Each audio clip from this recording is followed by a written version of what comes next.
the location is clearly not the only problem. If the location was a problem, you wouldn't be in the hole that you are at the moment.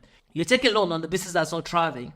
You decided to invest in a business where you can't sell it to people who are actually going to the location that you're selling to. Your juice is not that much special than the juice of the person next door. You have an employee which is costing you more of a business that you should be operating yourself, given that it's a part-time business. You didn't factor in that your business is a seasonal business when you decide to go ahead and take a loan. This is not a hope thing. You're not in this situation because you think that, when things picks up again, it will go well. You've made conscious, bad financial decision for this business. This is just wrong. I'm going to say this again. When you're in the financial hole, it's not time for your want. Netflix should be gone. Starbucks should be gone. Anything that's just for the purpose of just spending money because you feel like it is gone. Only money that you're spending money on is your rent and food. And food should be grocery shopping that you cook home. That's it. Everything else, minimum payment on your card, and then paying the card that has the highest interest with the largest amount, with the cash that's left after taking money out of, after deducting your need expenses and making those minimum payment. That's it. That's your life until you sort it out. That's your life until everything is paid. You don't get to fuck up and not have any repercussion of your fuck ups. You need to be accountable of your actions and make sure that you have a plan so that you can come out of that hole that you're in. Talk that shit, Colin. Talk that shit to her. She needs to cut the fuck out of this delusional mind where she's in. You know? I don't like this is self-explanatory. I don't understand how she doesn't get this. And by the way, guys, having a logo is not a business. Making a logo is not a business. You know? It's a business when it starts bringing you money. It's business when you sell things, when you provide services, when you add value to people's life. It's businesses when money is involved. Every time I see people getting excited about having a logo or a website, I always look at that thing and I'm like, you're focusing on all the wrong thing. Who have you talked to who has said, I'm willing to pay for this product? Who have you approached? From you, even I always start with your contact list. Like, you've got people in your phone that you could text right now and say, I'm starting this, would you be interested? Or having a conversation where there's a way to go about it so that you don't appear creepy. There's a way to go about it so that you don't appear too keen, so that you don't appear desperate. You know, you start a conversation, you find out what's going on in that people's life, you add value in that people's life, and when that person is asking you what you're doing in return, you then open up your business, and then that's how you sell. And people are just sitting around saying, let me focus on the logo. Let me focus on all the things that you shouldn't be focused on when you start a business. You know. And, you know, she's going to talk about this logo the entire day. And she's going to go meet her friends, and that's how it's going to be about. She's got no clue who she's going to sell this to. She hasn't talked to anyone about who will be willing to buy this t-shirt when they are done. And she already has a friend who have agreed to fund the venture. Oh, man. Hey, guys, I hope you're well. It's been a long time since I've made long-form content, and that's because I've been doing a lot of short-form instead, given the time constraint that I had with, you know, my kid being born. I'm a dad now, so time has become a bit of a luxury around here. But yeah, I was inspired by Caleb Hammer, who's got a podcast called Financial Audit, where he analyzes the financial situation of the guests that he has on the show. And I thought it might be good to give my personal opinion on some of those cases, some of those scenarios, just to, I think, provide a bit more value than just talking all the time, just on a theory basis. But I think if you apply the theory on the practical cases, I think that drives the point a bit more further than just talking about it in the air. So I will be doing a bit of a lot of these reactionary videos.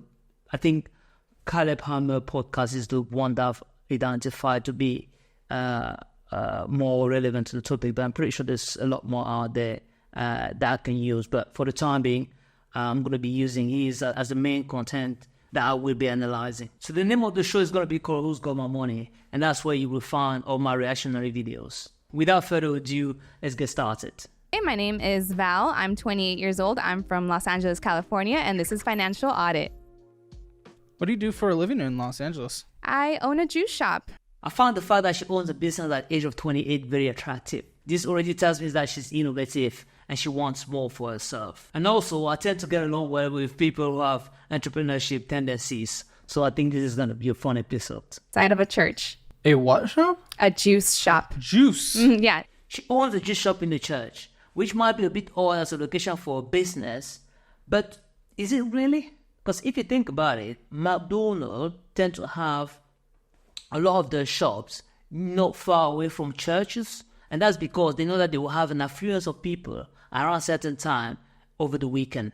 Also, this also signals me that this might be part-time business or business that's done only over the weekend, because that's when most people go to church, on Saturdays and Sundays, depending on what religion you are aligned to. I have the conviction that if this is done well, if the business is open at those hours only, and it's done well, and the service is well, and the product is actually a good product, she might actually be doing very well. But we found out soon enough. Yeah, not Jew. Yeah. Jews. Inside of a church. I was like, wait. Yeah. No. What's happening? All right. Jews. Cold pressed conversions shop in the church. Okay. Cool. And how does that do? Not good. It's inside of a church. Why'd you open up a juice shop inside of a Because church? it was only $390. So. Well, that's weird. She's saying that the fact that the business is not doing well is because it's inside of the church, which doesn't make sense. That's definitely not the issue. Because I actually think that there's some point to be made. Because all you need is a starving crowd for a business to do well. And the church is the perfect example if you're there at those times and those hours where the church is actually full of people. Or when people are leaving the church, or if there's any type of break within the church. But I think when people arrive at the church, before the church actually starts, they can be buying some juice. And at the end of the church, people can also purchase juices on their way back. So I don't think that the issue relies on the fact that it's because the business is in the church. What was only $390? The rent. She's saying that the rent was $390, and it infers that she only took this business on because the rent was so low, which is the wrong way to look at things if you're trying to start a venture. You're not starting a venture because the rent is cheap. You're starting a venture because you identify that there's some value that can be added, and therefore you can generate some profit by doing so. So the product needs to be good. Of course, the overhead needs to be low. But that's not the sole purpose of starting a business, because if the rent is low and you're actually selling a shit product, you're not going to make any profit. Church, which is probably why the rent was. I know. I realized that. That's why I'm in debt. Okay. Well, how much does the church bring in? No, not the church, the juice shop. The juice shop. First 6 months, I was only bringing in about $3,000 a month. I actually think that $3,000 a month for church, for the juice business that's in the church, is not bad. Especially if, considering that I'm going to suppose here that she only opens over the weekend, so she's going to be opening on Sundays, and she's going to be opening as well the entire days, because from what I haven't been in church in a very long time, but from what I can remember is that you have 2-hour session of churches, and then a 30-minute or 1 hour break, and then another 2-hour session, and the 1 hour break. So people can be coming to the 7 a.m. session, other people can be coming to the 11 a.m. session, other people can be coming to the 2 p.m. session. So you've got various timing in which people come and go to the church, and within those time is a booming market. So that's a time where you can sell a lot. Now, it also depends on the quantity of people that are actually going to that churches. What quantity are we talking about? But I think at first glance, I'll say £3,000 for a business that's only open on Sundays and that operate 4 times a week is definitely not a bad start. Which is insane. That was barely enough to pay for my employee and for... Hold on a minute. So she's got a business. She said juices in the church. I would assume this is a brand new business. She says for the first 6 months she was bringing in $3,000 per month. Now, for a brand new business to already have an employee, it is already a bit of an issue. You know, for a business of this size, you can actually run it on yourself, by yourself. You can run it on your own. You can actually have a full-time job and then do this business over the weekend. So this is actually, this sounds to me a bit like a part-time job, you know. So I don't see the need to have an employee for such a small business. Your rent is low, so if you want to maximize your profit, you don't want to be paying anyone to do this job. You want to be doing it yourself so that you can keep the most margin for yourself. So that's weird. produce, Why do you supplies. have an employee? I thought it was going to be booming. No, you launch it. You launch. This is crazy. You can't launch a business and then expect it to boom right away. It doesn't work that way. Most businesses launch after doing an incredible amount of marketing. No one knows you. You probably operate only one channel. No one's ever heard of you. So to expect that the business is going to be booming straight away is unrealistic. And you need an incredible amount of marketing so that the day you actually open up, you have like a massive crowd that turn up. You can't just open up today and expect to have a booming market. So that's already having some wrong expectation about what a business can achieve or can do. You launch it, and then you bring on employees when you. But I'm not saying that all businesses will not require employees on the first day. But for such a business of this side, I think she should be running herself. It's the same thing like with people on YouTube, especially when it's still at an early stage. If you start seeing YouTube today, it should be one-man show. You can't be paying people to do stuff when you're not yet generating any revenue from your YouTube channel. I think it's a bit stupid to be paying people when your channel hasn't exploded yet. So it's a good thing to bring people on board so that they can help you, so that you can delegate some tasks, so that some people can help you maybe think through your business model. Maybe have a couple of consultants, but you don't do it at the beginning. You certainly don't do it on the first day. So having employee on day one is for that kind of business, for small size business, really doesn't make sense. Scale. That's what I did. I mean, Go Downey is like they call it the Beverly Hills for Mexicans. So I figure, you know what? I made it into the Beverly Hills of Mexicans. I thought this place is going to be booming. I need an employee. Did you question why the rent was so cheap? I didn't. I did not. Okay. So $3,000 is what you were making, and then I decided to take a 3-month break because I was spiraling out of control, and I started doing Uber for 3 months. She's a bit all over the place. So she started the business. 3 months after that, she decided to take a break, and then she decided to go and do an Uber. I already see a pattern here. She thinks that the grass is always greener on the other side, and that's not the case.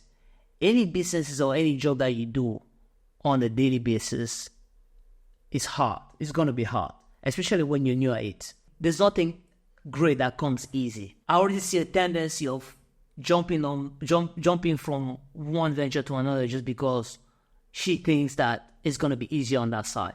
And that's also that Instagram culture or that entitlement culture where everyone is expecting immediate gratification after they've done something. A lot of things takes a lot of time before you can start seeing some fruit out of what you've done. Nothing comes easy. So that's I think to me that's a red flag. I think there's actually a concept about it somewhere, but I think I forgot the name of the concept. But the concept talks about the fact that when you first find something new to do, you're overly excited. So I think they call it over-optimism. And then you do that for like 6 months, and then the optimism starts decreasing. And then if you continue to that road, you're going to hit a certain bottom. Now, what people do is that when they get to the bottom, instead of finding ways to get back to that optimism or riding that wave and trying to figure out what's wrong, going to courses, speaking to people, maybe going to seminars, talking to people who have done this before and trying to figure out how do I get my way out of this hole I am at the moment, they leave that one and then jump onto something new that's also overly excited. And then they do the same thing. And that's just like an escape mechanism that they have just because they think that the next thing is going to be easy, the next thing is going to be booming. It's also I also blame the market for that, especially, well, not the market per se, but Instagram and all that, because you see a lot of these guys on this app, on this application, flexing with their Lamborghini, flexing with how much money they make on the daily basis. And, it gives this false hope to most people to kind of like just start doing it again. But most of the time, it is a marketing gimmick to sell something quick so that they can make their money. But you don't see it. You see the Lamborghini, therefore you think, oh, that's a proof, therefore it must be working. No, There's nothing that just works immediately. Everything that you do, if you want to become good or if you want that thing to become successful, it takes time. It takes 5 to 10 years sometimes to become really good at something and become successful at the craft that you do or at the craft that you've been doing for quite a long time. So, unfortunately, there's no magic wand in this world. Until I dug myself out of the hole. And now it makes, my debt hole. Not out of your debt hole. I'm not. Okay. But now I probably make, I want to say that combined with my street vending that I do on Sundays, I make around $7,000 to $9,000 in total. I think revenue. you're missing one of your key jobs. Yeah. There. Yeah. Oh, what's the other one? Having pay pigs? What is pay pigs? I've never heard of that before. This is new to me. What is pay pigs? Actually, I need to check this. So I'm reading the definition here. A pay pig is a submissive person, generally speaking a man, who gets sexual gratification from being sexually exploited. Wow, that's crazy. I've never heard of this before. I'm as shocked as you are. So it appears that the pay pig is actually her full-time job, and then she's got this business in the church, and then she does something else on the side, like a straight kind of business. So there's a lot going on here, but yeah, I want to find out more. What do you have to do as a pay pig? I have Get to $1,000. humiliate them. I have to call them losers and tell them they have small. Like, This is crazy. Oh my god. Oh man. You live and you learn. Yeah, I thought I had seen everything in my lifetime. This is crazy. So this is actually this is new just because I've heard of the term domination before. But it was more from a violence standpoint, like where a woman beats a man and he gets sexual pleasure out of it. So it does exist as well on the financial standpoint, which is intriguing. So calling someone a loser and calling someone poor, broke, turns on people. This is crazy. I still can't believe this. like, That's all I have to do. just text them that? Yeah, text them Send message. even a video chat? No video chat, no You get pictures. $1,000? Yeah. One time he did ask me to send him a selfie of me flipping him off, but that's about it.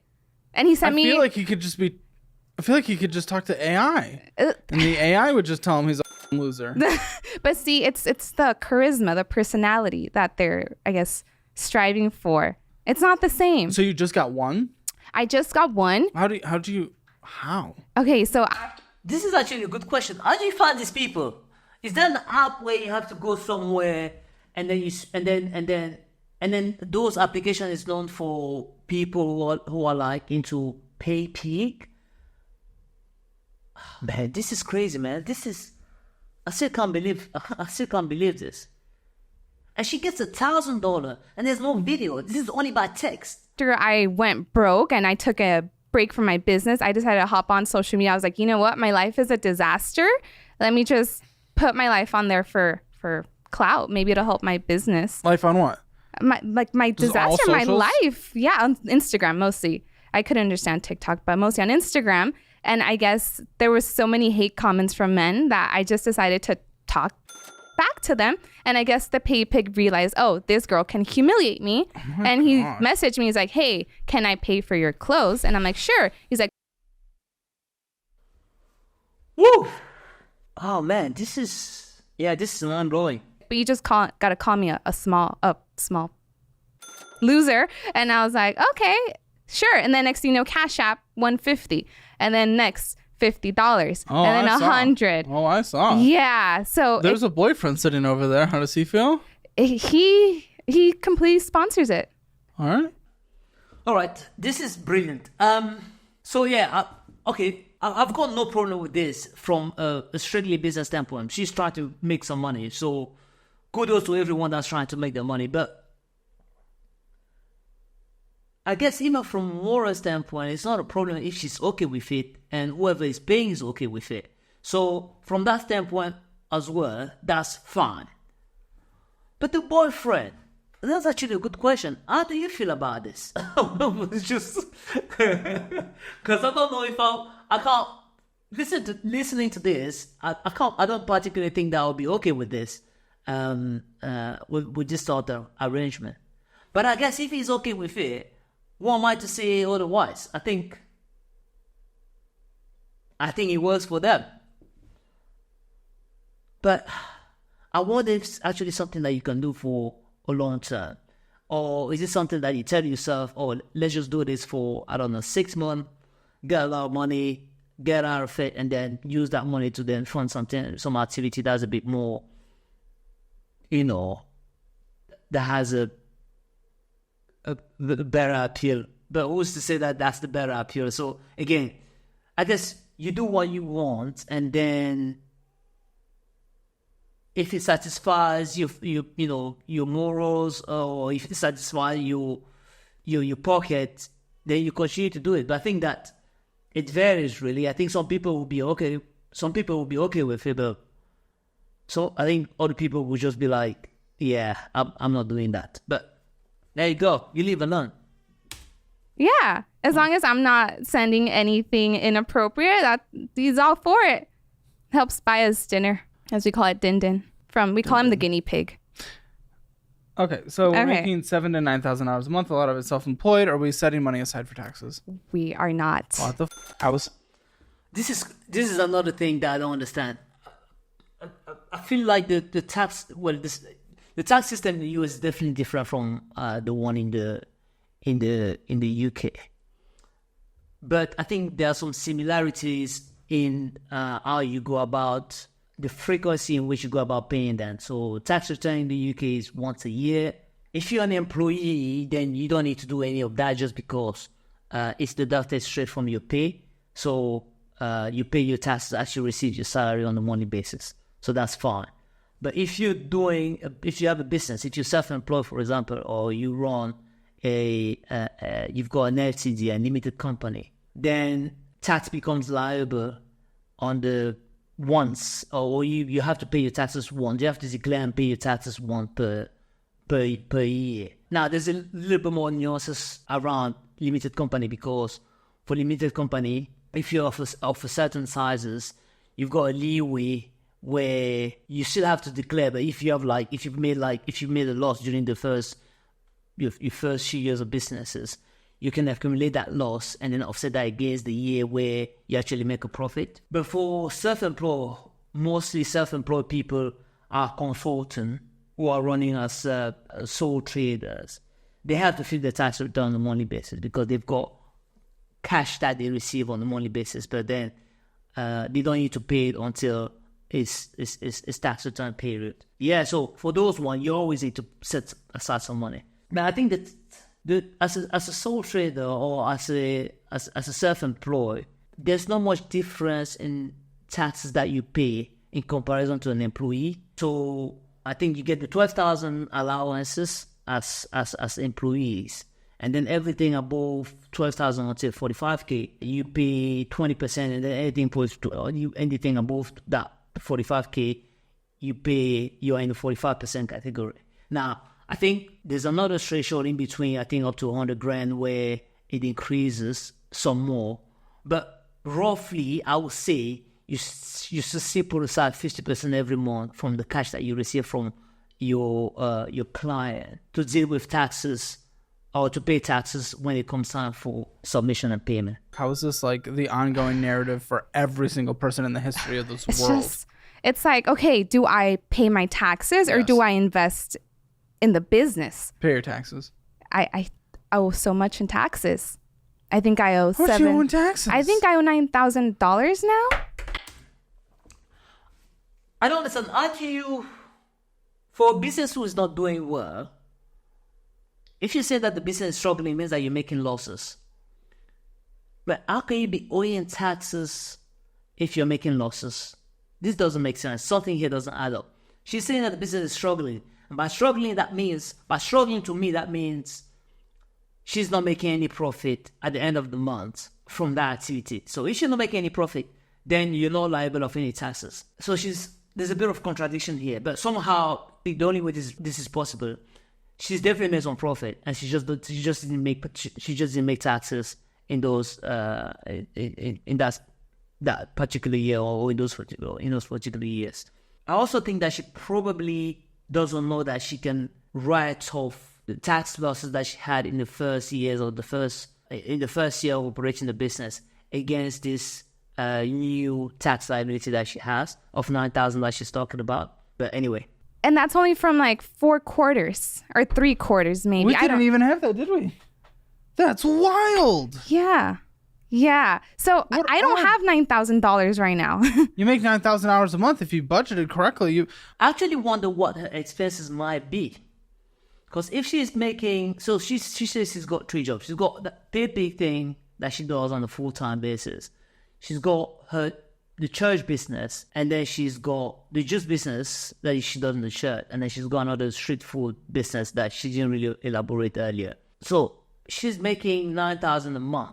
So if you're making $9,000 a month, how do you find yourself in the place where you're actually able to pay your taxes? So I can already see here that there's a problem with the way she go about spending her money. So she's definitely not budgeting. That's 100%. So she doesn't know what goes into rent. She doesn't know what goes into food. She doesn't have a pot allocated for her wants. She definitely doesn't have a pot for emergency funds. She doesn't have a pot for investment.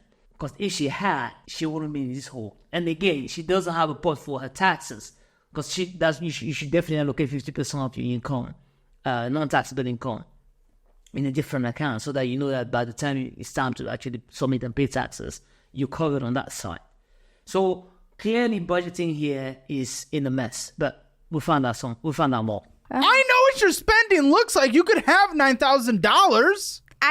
If I make $9,000, how am I going to pay $9,000 in taxes? Not in a single month, but you could do this over the course of a couple quarters. Again, this is another thing. Installment payment is the holy grail for people who are struggling financially. When we say pay your debt, it doesn't mean that pay immediately. So if you have a $10,000 debt and you need to pay over the course of 10 months, that's $1,000 payment that you have to make every month for 10 months to be able to pay that debt in full. Now, no one expects you to make $10,000 a month as an income, and even if you do, it wouldn't be wise to pay that in full, because what will you do for your rent payment? What will you do with your grocery? What will you do with any other usual expenses that you do on a monthly basis? So you get your net income after taxes, you pay all your need expenses, so that's rent and groceries, and then the rest is left to pay your debt. And then you set up a direct debit so that every month the $1,000 is taken from your bank account to pay directly that debt at the end of the month, without you knowing. This is automatic. This has to happen automatically so that you know that it's actually happening, because you can't trust yourself in doing it on a monthly basis. So you set up a system around which you actually locked in. Like, no matter what is going to happen, the debt is going to be paid. So no one expects you to be paying an enormous amount of debt within that same month. It doesn't happen that way. You have to plan over the course of a few months. And if you set up a direct debit so that the transfer is done on a monthly basis, you definitely pay down that debt. It's not a rocket science. Orders if your spending wasn't what it is, and I know what it is. But the IRS is going to get me either way, so I might as well keep, investing in my business. That doesn't make any sense. Why do you want to keep investing in a business that's not generating money? So now I understand where the taxes issue come from. The tax issue come from the pay cash app. So that's the money that's coming from the pay business or service that she offers. That's where the tax liability is coming from, because the tax liability is not coming from the church business, because the juice business in the church is struggling. But from what I understand, she gets the money from the pay and then she invests it into a losing asset. So that business is losing money. So she takes the money here and then she put it in the hole. Instead of getting the money, getting aside 50% for taxes, and then whatever is left, finding ways to invest it properly. Instead of continuing to put that money into a business that's losing her money. That doesn't make any sense. Also, the fact that she was talking about having an employee earlier, I think people are hiring an employee now these days just to sound cool, just to say to their friend that I have an employee. It sounds cool, but it actually doesn't justify the need of an employee. That's just really stupid. That doesn't make any sense. It's like, if they're okay. gonna, that doesn't. if they will get you either way, why not be prepared for the time they come and get you? Okay, look. What's gonna happen? I could give them the $9,000, but then my business will stay where it's at, or I can use that money, Or they'll just come and When she says she invests the money in the business, I actually don't understand what she means by that. Because how do you want to invest money into something that's losing money? I don't understand. Like, you keep saying reinvesting in your business. Generally, we reinvest money in the business that's growing. Generally, we reinvest money in the business which is making profit. We don't reinvest money in the business that's sinking. It doesn't make sense. destroy you. I think they'll be nicer. They can. If I'm in a church. If you proactively reach out, you're a private business within the church. Yeah. Yeah, one time they reached out and I accidentally answered, and the lady just killed me. She completely nailed me down. She's like, "You're so irresponsible." I'm like, "Look, lady, you think they're gonna be nice after the one phone call you've had with them was not nice? I thought they'd be understanding. Apparently they didn't. There's a strategy that I learned working in corporate here in the UK. Whenever you are dealing with people or you're doing in business and you know that you're fault, put your feet forward first. The first person that admit that it's wrong is a person that will get a bit more sympathy. Acknowledging that you're wrong or acknowledging that you've made a mistake will get you further in life than trying to cover it or hiding it or whenever you're caught to it, you respond in a defensive manner. That can't get you far in life. Always put your foot forward first whenever you're wrong. If you're wrong, say, "Hey, I've made a mistake. I'm sorry. I've realized that this is wrong and I want to amend it and I want to make sure that it doesn't happen again."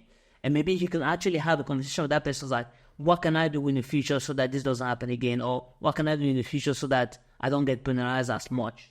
And the person will actually be more lenient to help than you being defensive and the person attacking you because you're in the wrong. They didn't care. They're willing to be more understanding if you reach out and be like, "Yo, up a little bit." I heard horror stories of they're going to take away your business. Exactly. So you're just putting it off. That's going to make it bad. I know. And she says she's has heard the whole story. How can you know that this is gonna go bad and not do anything about it? It's like knowing that it's like what? Murphy's Law. Murphy's Law, yeah. Anything wrong in life will happen. Like knowing that you're gonna get to a point where maybe you won't be able to work and not saving every month for emergency so that when that thing happens, you're covered. That's like the perfect example for this. It's like knowing that something wrong might happen and not preparing for this. So having a business, something wrong could go to business and not having insurance in place to cover that if that actually happens in the future. So this is just like, oh, I know this is going to happen, but guess what? I'm not going to do anything about it. This is just stupid. I took the risk and I said, you know what? Maybe my business can grow and then I can give them. Has the business grown? Slightly. This is what I thought. I knew it. She's reinvesting money in the sinking hole. I don't know why. So when a business is not working, if you've been running a business we generally give a business what? Generally, most businesses doesn't last after 5 years. 98% of businesses fails after 5 years of operating. Generally, during that 5 years, they don't make any profit. So businesses who withstand the 5-year period are quite rare. They're very, very rare. So for a small business of this magnitude, which is not generating money, I actually think that she should be closing that business down because it's just eating money away. So that money could have gone to emergency fund, could have gone to investment in the S&P 500, for example, could have gone into savings for something else in the future. But she's putting it back in the single business. Now, that business doesn't necessarily have to close if it's managed properly. The first thing being, she's got an employee that she's not supposed to have. So if you remove that cost right there, what kind of margin is she going to be making afterwards? So maybe her profit margin is going to increase if she loses the employee and takes the wheel. Maybe there's other things that she could do to actually make this business work, but she's not doing anything. I don't know how she runs her marketing. I don't know if she's got a social media presence to promote that business. I don't know if she's running paid ads. I don't know if she's going hand-to-hand combat. I don't know if she's texting everyone that she has on the contact list and telling them that this is what she does, and so that people can actually try and come and test it. I don't know if she's offering some free product to attract people to kind of try it for the first time and decide if they're going to buy it next time. So I'm not saying that this business is a done deal, but I'm saying that if she continue running the way she does it, she might as well close it because she's losing money and she's not paying her taxes. Very Okay, slightly, not from enough to 3,000 pay. to what? To 7,000 to 8,000. So it's more than doubled. It's more than double, but I have so much debt that I don't know what to pay. It's like, do I pay the A lot of it's in IRS? collections. Yeah. Always pay the IRS is the rule. So it is the rule. It's like, do I pay? Yeah, on that point, like if you have taxes, if you have debt and you have taxes, you wanna pay your taxes first. Is a priorities. And how do you find yourself without even paying taxes? I don't even know how you manage to do that. But like, yeah, if you have debt and you have taxes is a priority. And again, you don't have to pay it at once. You can get a call. You can call HMRC and organize a payment plan, and you can prioritize. And if you owe HMRC money and you have other obligations like maybe debt on your credit card, you can organize yourself so that every month, if you only have like £500 left, or that you have budget to pay debt, you can maybe put 250 down for your tax repayment and another 250 down for your credit card repayment debt. Now, you get on the phone, you call them, you tell them, look, you're in the hole right now, but you do want to pay your debt. This is what you're able to do on a monthly basis.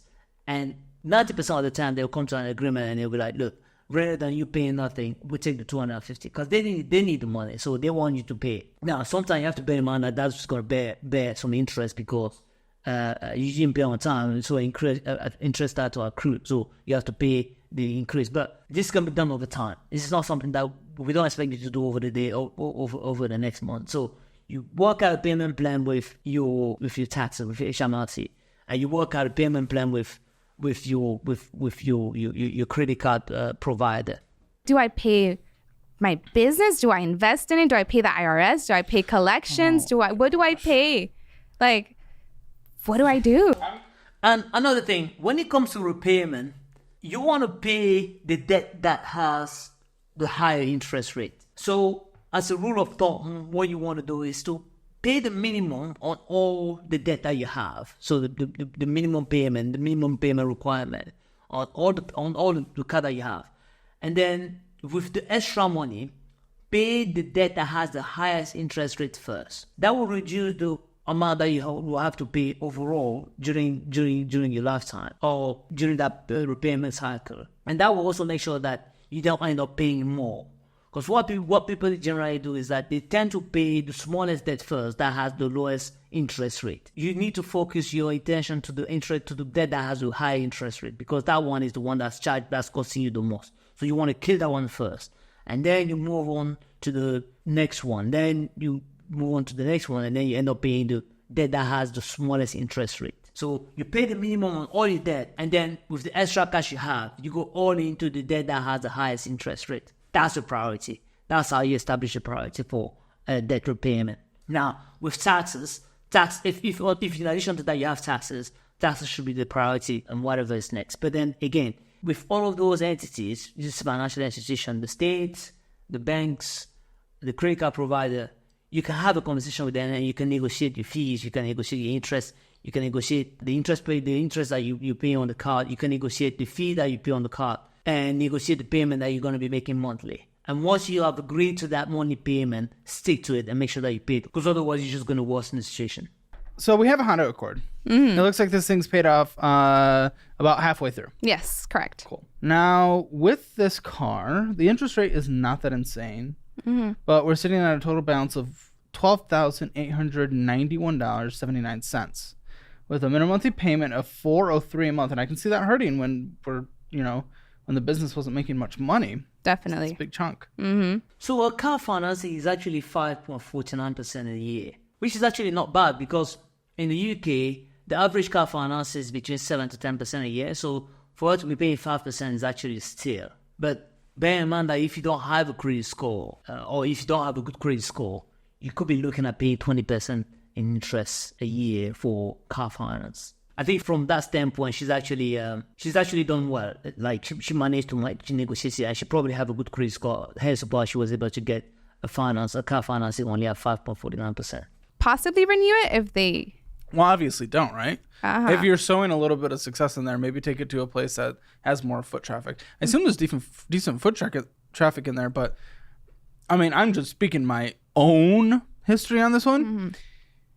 Are people, when they go to church, are they getting juice? I think they're getting coffee and donuts. I'm not allowed to sell to the church people. Okay, so Is this like an uber mega? Holy shit, she's not allowed to sell to the church people. Why are you having a business in the church if you can't sell to the people that go to church? I would actually think that's your primary market.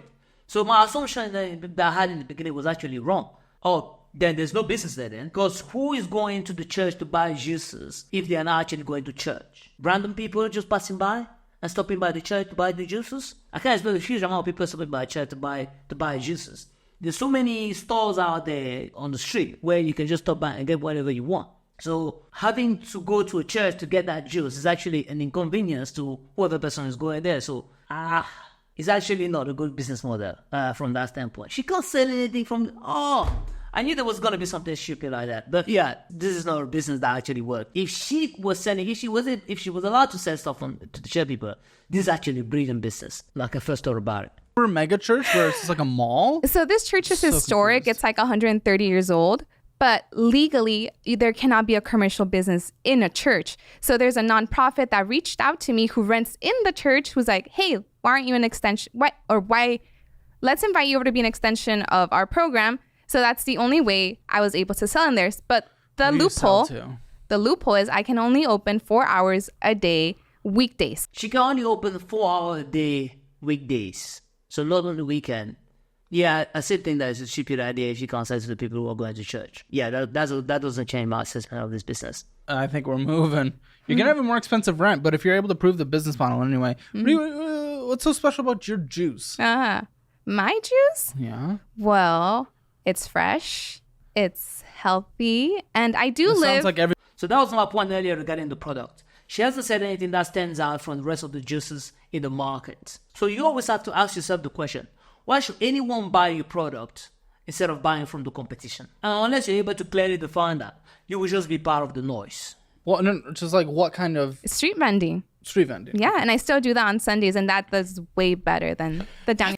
She clearly sells the same exact juices in a location where it's actually doing well. But what most people do when something starts doing well, instead of focusing on that and doubling down on that and reinvesting in that business to make it grow, because there's actually justification to why you should continue to invest in this business. She decided to leave that and sell the exact same juices in a location that is not performing very well because of the control of not being able to sell the juice to people who actually attend that church. I see this as a distraction, chasing too many avenues instead of focusing on the one thing that's paying off and doubling down on that. What are you doing? I know. Doesn't sound like a... I know. But believe it or not, I have so many other business friends that took the same route, and now they have like 3 restaurants, and they owe like $250,000 in taxes. So You don't jump into business just to copy what other people are doing. I mean, you have to copy it in the start just to understand how it works and kind of like feel your way out through it. There's a certain level of copy, but you just don't copy blindly. You need to find out what makes you stand out in the market. Otherwise, you just become part of the noise. You need to figure out what works for you. You need to figure out what is special that you bring, what's something that you bring to the market that no one else is bringing to the market. What's your value added? What is it that you add in addition to what everyone else is doing? The only reason your competition has been able to go ahead and open 3 restaurants afterward is because the location that they use to sell those juices or to sell whatever they're selling were actually performing well. Also, you don't know the motivation of people who have those businesses. You don't know if the intent is actually to sell those restaurants or there's something else going on in the background.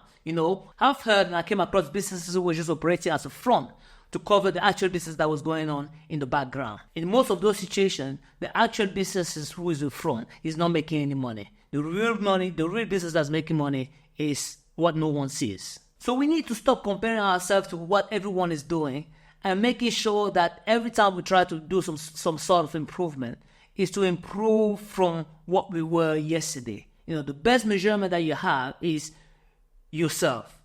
Try and compete against you. Have you done better today than you did yesterday? If the answer is yes, thumbs up, you move forward. Don't do things just because you see other people doing it. You don't know their motivation, you don't know what they're trying to accomplish, you have got no idea what's going on in the background. So it would be a bit stupid to just follow blindly. are your student loans? Are you paying minimum monthly payments on these? What's I have happening? never made a payment. Okay, are payments required currently? I think they are. They started, I believe, last year. You see, I graduated in 2019. COVID happened right afterwards. So we didn't have to pay for 2 years. And then by the time we had to pay, I was in a deep hole. I was in deep. You let them know you're in deep. You ask for deferral, or you ask to be put on an income-based repayment. We don't just not pay them. They will garnish your wages. They will you. I was waiting for Biden to... And not in the good ways that you do with your little piggies. I don't do that. They wish I did that. But I was waiting for Biden to forgive them. Yeah, how'd that go? He's going to get it. No, he's not. The Supreme Court said no. He's going to try again. The Supreme Court said no. It doesn't matter. I have hope.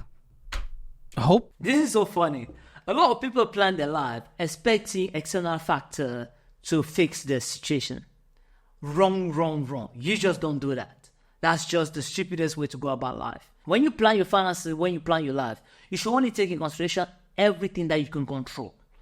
Only those parameters should be taken in consideration when taking decisions. Everything that's outside your control, like the government, like a new bill that's going to come out in in 5 years' time, a new law that's being voted on in the parliament, what's going to happen in the school system in the next 5 years, what are going to be the new curriculum, what are going to be the new taxes applied for employees or businesses in Downing Street. All of these parameters, you have no control over them. So you should only consider what you can control. What is it that I can control that if I decide to apply myself and do a certain thing, I'm actually going to get on the other side? What is it that I can set today and do on a daily basis to get myself to accomplish the goal that I set myself? That's the only thing that matters. Everything else, you should forget about it and move on with your life. Really pay off debt? I have hope. Our next president will help. The next the next president is either Biden or Trump. I know. Maybe Trump will find it in his heart to forgive us. No, he doesn't want to. Something will happen. He's not for that. Something will happen. How are you just saying that? What do you mean? Is this how you live your life? Yes, I'm very optimistic. Something will happen. Yeah, but that's stupid as But this is another thing. Having hope is not necessarily a bad thing. But I would rather have faith in myself than having hope. Because having hope is a bit blind. Having hope is a bit like relying on external factor to sort itself out in a magical way so that your life becomes better, so that your situation improves. That just happens in movies. Now, in a real life situation, the only thing that you can really rely on is your faith, like your faith in yourself, your faith in knowing that it will happen. And that's only backed by the action that you then take. Because if you're wishing for something, or if you have faith and you don't actually back that faith with action, nothing is going to happen. Living in a world where, I hope that this happens as things will sort themselves out. Like that kind of attitude is just wrong. It's just in the real world. I mean, sometimes you have to take a risk. That's not taking a risk. And this is the thing. Why are people confusing risk and stupidity? Hoping that the next president, or hoping that the president finally get the bill passed so that your loan can be forgiven, and taking risk in life or in business is not the same thing. It's two different things. First of all, taking a risk means if you make a bet on yourself and apply a certain course of action, there's a probability that you might get what you want afterwards. Now, a probability, that means that it's probable that it works and it's probable that it doesn't work. Now, the only type of risk you want to take are the ones that a small amount of action gives you what you want in return. But at the same time, if you lose those actions, or if you lose that bet, it doesn't take you out completely.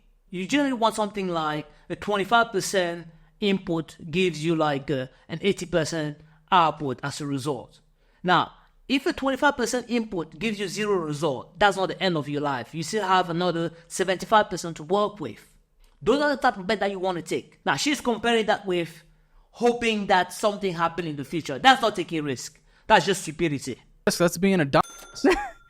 I don't know. I mean, most business owners took a risk and were in debt. No, you're just not paying because you're like, I'm hoping it'll be forgiven. That's completely different than what you just said. But it's like, how do I pay it if I have a business? Money. Again, how do you go about paying your debt? She's analyzing from a standpoint where she makes $9,000 a month and she owes $9,000, therefore she can't pay it. But as we already covered this, is you calling HMRC, is you calling your credit card provider and having an understanding to set up a payment plan so that you can pay little by little every month till that target end date. But I need to pay my other debts too. So what do I pay first? Well, what do you pay first? Interesting question, but I have a feeling I've already covered this. You pay the debt that has a higher interest rates first because that's the one that's costing you the most. That's called the avalanche method. So if you have two cards, one charge 12%, the other one charge 25%, you pay the one that has 25% first because that one has a higher interest rate. It costs you more not to pay that card because 25% is higher than 12%. Both cards should be paid on the minimum every month without questions. Now, with the extra cash, you pay the card that has the highest interest rate first. And then that extra cash, after that card is paid completely, that extra cash is then directed to the card that has the lowest interest rate. And the cycle continues. Other debts are in collections that don't require minimum monthly payments anyway. This one at least requires a minimum monthly payment. So what the are you talking about? What about the debts I owe to my loved ones? Well, I don't know about those, but I'm guessing what's your minimum monthly payment? Well, I think debts around debt with your family and debt with your loved ones can be arranged in an amicable manner. There's definitely no way. If those are really, those are really your brothers, those are really your sisters, or that's really your partner, there's a common ground that can be found. And if those are really your family member, they will definitely understand that, paying the debt that has the most impact on you first is the one that you should be focusing on. And if they were well off enough to lend you that money, I'm pretty sure they can sustain, or they can wait another couple of months or couple of years before receiving that money back. And the good thing about getting money from your family is that they don't necessarily charge you interest. So that loan will be costing you zero over time. So always focus on the card that has the highest interest rate. But I also need to emphasize the fact that you really need to be open about this. Like, if you're talking to this with your family member, if you owe them money, you need to be open about this. This has to be an open conversation. This is not you going doing your thing in the background and then hoping then they just forget about it. You need to come forward and say, "I'm sorry. I'm not. I've got, this is the level of income I have, and this is what I can afford to pay first. Because this is charging me a lot of interest at the moment, and it's costing you more. It's costing me more. I'm going to focus on paying that first. And once I'm done paying that, and then I'm going to move on to the next one, and then I'm going to then come back to you because, it's not costing me a lot. It's not costing me anything to repay your debt at the moment. So let me focus on what's hurting me, and then I'll come back to you." Like, this has to be an open conversation. This has to be a candid conversation with your family members. But that's a conversation that needs to be had. Business taxes, that would be more responsible to pay If you say first. the word business one more time, I'm burning this building to the ground. I don't know what to tell you.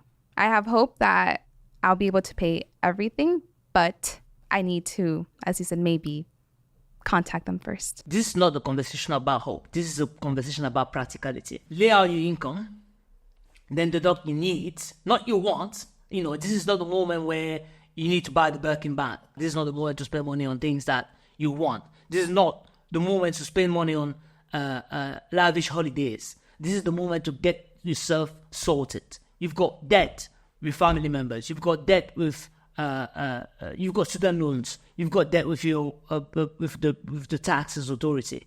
This is the moment to get sorted out. This is pretty simple. You get $9,000 a month. You deduct your rent. You deduct your food. That's it. Nothing else. You're not allowed to go on lavish vacation. This is not the time to buy the Birkin bag. This is the time to get your life sorted. Now, with the money that's left, figure out how much you can pay towards all your debt. Now, the first thing that you will do is to divide that amount by the number of debt that you have, and assign to it each minimum for every debt. Now, once you've signed on that number, you hold on there, you give a call to these guys, to the student loan, and negotiate if they're willing to accept that minimum amount. That's what you can. It's not even a matter of like they're willing. Like, tell them that this is what you can pay on the monthly basis, given the money that you have left. Because this is going to be based on what is coming in. It's going to be based on your income. So, you've got your 9,000, you deduct your rent, you deduct your expenses. You need, not you want. And then everything that's left, you assign a minimum that you can negotiate with the people. At least when you call them, you have a number in mind. Like, this is what I worked at, this is the amount I'm able to pay every month to cover this debt. Once you agree to that, you agree to, how long it's going to take to repay that debt. The exact date you will have that you will have finished that debt, because that when you work at a payment plan, you know the exact month, the exact year when you will have finished the payment of that debt. That gives you peace of mind, right? Knowing that, by 2025, I will have finished paying my student loan debt. It gives me peace of mind. That's really powerful. And once one debt is paid off, you get that extra sense of pride, that extra sense of of feeling like that you actually, that you're actually worth living, that you've done something good for yourself, and then that boosts you to go ahead and tackle the next debt. You've called the credit card, you've called the student loan people, you've called your family member, you've called tax authority, you've agreed that amount.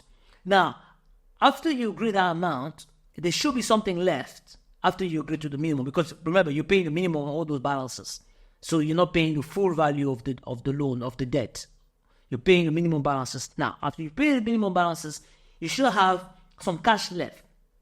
Now, if that cash that's left, you go ahead and you look at the debt that has a high interest rate and you go bullish on that. The cash that's left goes in totality to the debt that has a high interest rate after paying the minimum.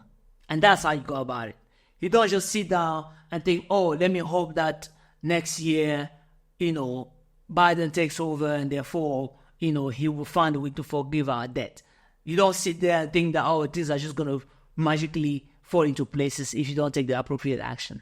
Unfortunately, life doesn't work that way. Pull up. Credit Karma. Okay, gotcha. 553. Yeah. Uber Eats just popped up with a notification on your phone. I think that's the last thing that someone in your position, I can't pay on my debts. I can't pay a minimum monthly payment on my... Oh man, this is another thing. When it comes to paying debt, you have to be ruthless with yourself. Like, bye-bye the lattes, bye-bye the Greg, bye-bye the Starbucks and all the fancy things. Like, stop it. Like, you people should actually stop this. This is nonsense. You can't be struggling and spending money on things that are not actually bringing you any value. Like, this is unacceptable. What was $5,625? That was, okay, so I took out $15,000 in total. So it was two loans, one $10,000, one $5,000 juicer and other business equipment. Other business equipment. Yeah. Man, this is crazy. This is the only time you should be able to take a loan for your business. Two things. You have operated for, let's say, somewhere around 3 to 5 years without taking a business loan. There's a clear growth in your P&L that, you're making money. It is a profitable business. And it's clear that in the foreseeable future, you will continue to make money. Like, you're able to, show to your banker what you've been able to make ever since you started. They can see the growth. They can see the first year, let's say the profit was 10,000. Next year was 15,000. The following year, you made 20,000. So there's a clear growth there. And then you have to do a projection, and generally a projection in 5 years' time in the future of what you expect your income to become, and what you expect your cash flow to be, and what you expect your profit to be. Now, once you've done that, for not only for the bank, you do that for yourself first, and then you take that to your banker to get the loan. That's what the business looks like without the loan, without the injection. So we look at that, we look at the projection, we look at the profit. We're happy with where it goes without any loan. Now, you do another model where you inject the loan in there. Now, when you inject the loan, you want to be able to be in a position where your income minus your direct costs, which is generally what the expenditure for making what you're selling. In the service industry, it will be people costs with people's salaries, which will be the direct cost. In the manufacturing industry, it will be the part that you're buying to fabricate the car or to fabricate the physical product that you're selling, or the ingredient that goes into making the juice. Now, so you have your income, then you take those direct costs out. And now you have your overhead, which is everything else, like all the office costs, like, stuff that you need for the offices. If you have printers and stuff, in the office, that's still part of managing that businesses, that will goes into that. Your accountancy fee, how much you pay your accountant to prepare your books on a monthly basis, that will be in there. So those are the overhead. So income minus direct cost minus overhead, now minus the cost of the debt. So you have to factor in how much you repay for that debt every month. Now, if you still make a profit after that, and looking at that profit, if that profit is higher than the profit that you would have made without the loan, then you can go ahead and take that loan. Those are the only two conditions. One model without the loan, what you've done in the past 5 years or in the past 3 years, what you're expecting to do in the next 5 years. Without the loan, let's look at the projection. There's profit, there's a profit, there's profit. But now, let's look at that same projection with the loan. Is the profit that's being generated higher than the profit that you were generating without the loan? It's only in the instance where the profit that you're generating after paying the loan on a monthly basis, if it's higher than the profit that you would have generated without the loan, that's the only instance that you go ahead and take the loan. Because otherwise, how do you justify the cost of the debt? Why do you justify taking the loan to advance your business if you're not going to be generating more profit? Because the hope is that when you get that money, is that you're able to, maybe open another location that will support the income that you actually, that will double the income that you're currently generating. Maybe hire more staff so that you have more people servicing the demand that's being that's in the market at the moment. Those are the only instances that you should go ahead and take a loan. So if you go ahead and take a loan and your income minus your direct cost minus your overhead minus the cost of the loan end up being lower or even take you to negative territory or end up being lower than what you would have generated without the loan, then there's no point taking on a loan. Yes. So that's what I spent in summer of 2022. And I believe I did 5 payments. And then that's when I completely crashed in the beginning of 2023. And that's when I decided. Because you moved into the church? Not yet.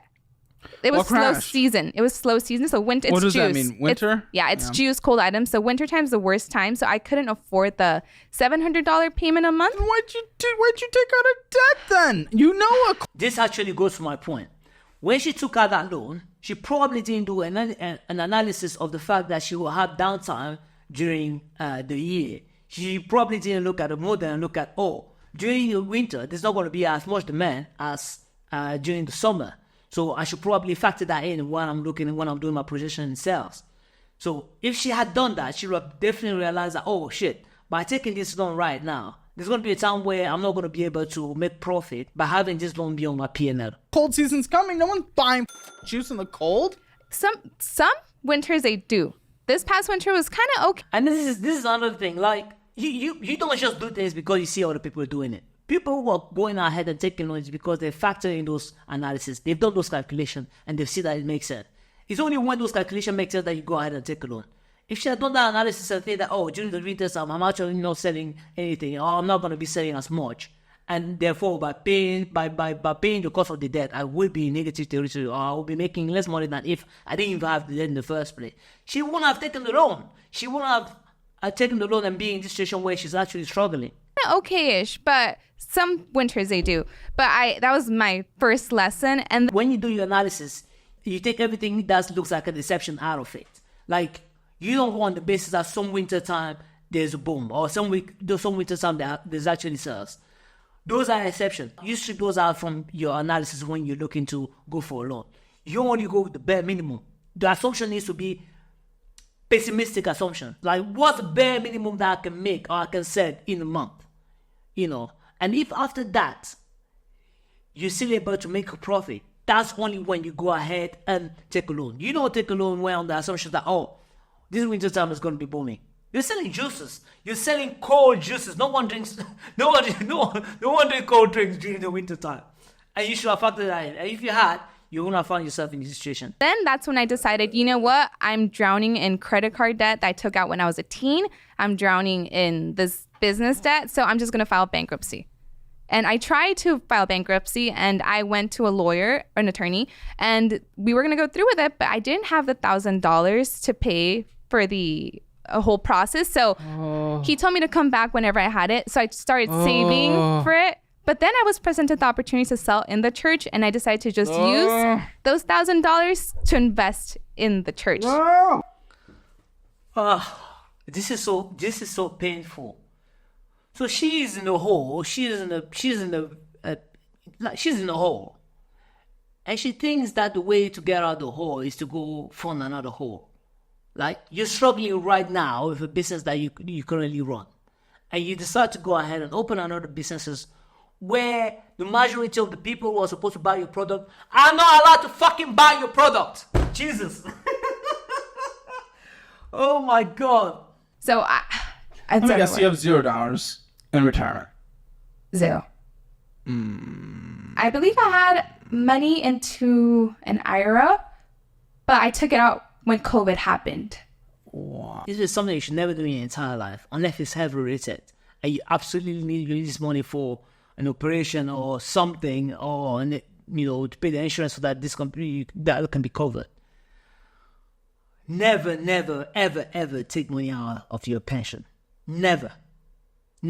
Don't take money from your ISA. Don't take money off the pension contribution that you do with your employer.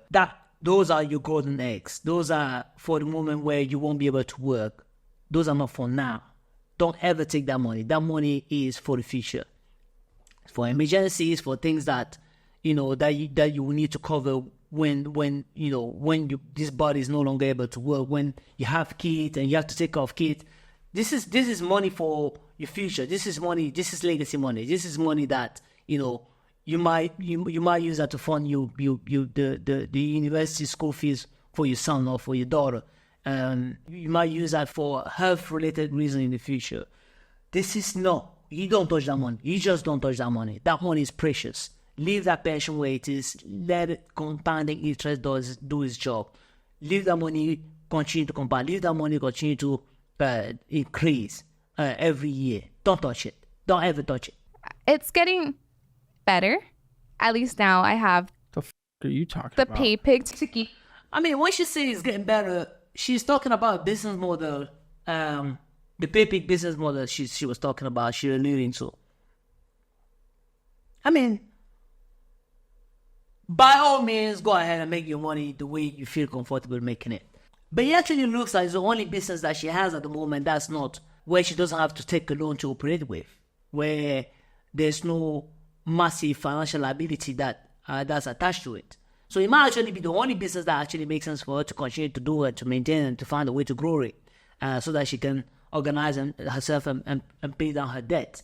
But again, she doesn't actually need to get to that point before she starts paying her debt. She can do that now using the process that we started earlier. By the way, if you're someone out there and you would like to discuss your financial situation with me on this channel, feel free to leave a comment below and we'll have a chat and a discussion on how we can, improve your situation. Keep me afloat while business speeds up. We're getting into spring now. We're getting into summer. That's the busy time of my business.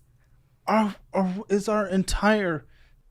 I'm pretty sure if you ask her, what has your business generated in profit the last year, she won't be able to tell you. She won't know.